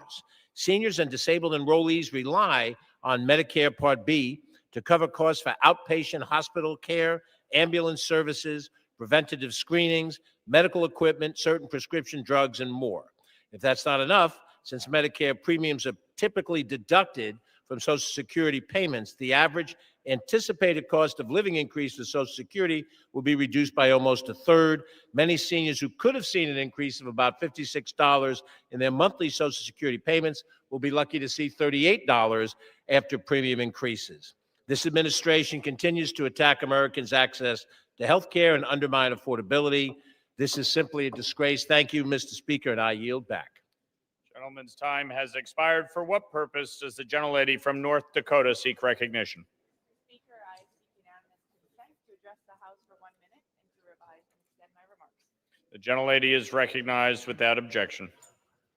Mr. Speaker, I rise today to recognize the University of North Dakota for earning the Gold Award as a 2025-2026 military-friendly school. UND was named among the nation's top 10 military spouse-friendly schools nationwide. This honor places UND in the top 10% of universities across the U.S. for its commitment to serving our service members, veterans, and their families. They come over here crashing the fuck out. Defund sanctuary blue shitholes when blue states pay for red states anyway. Epstein did nothing wrong. Look at this simple shit. They crashing out. Mental patients in my chat. Look at Angelo Thomas just crashing out for no reason. Nobody said nothing to him, and they losing it. Wow. UND's leadership reflects a long tradition of service that dates back to its founding. This gold recognition marks a proud milestone, especially with more than 2,000 military-affiliated students enrolled this year. From peer-to-peer mentoring to faculty training and veteran advocacy, UND continues to raise the standard for how universities can support members of our military. Brandon Johnson. Congratulations to President Armacost, Director Ann. All right. Hello all. Did all hit the like and the subscribe and the share? We'll be back at 10 o'clock. We have information back at 10 o'clock. We're going to talk about something way off grid. Let's see what's going on in these cities that we got to talk about come 10 o'clock. I don't know whether it was AI or not, but I got to investigate something because I want to come back at 10 o'clock and talk about it. So, y'all make sure y'all hit the like and subscribe button. Please and thank you. We will be back at 10 o'clock because we got some other shit to talk about. Something that's happening in Michigan. I don't know. Michigan? That's wild. Please be respectful. And if you ain't respectful, you're going to get cussed out. And then I'm going to be disrespectful too. But I'll be respectful when you're respectful. And don't bring up race. Because most of y'all don't even know, have a clue. You just get triggered because I say the word white. But it is what it is. I will be back at 10 o'clock. I appreciate you, Sassy and Jess. Please and thank you. Please and thank you. Please like, share, and subscribe. I appreciate it. We will be back at 10 o'clock. We will be back at 10 o'clock. I love it.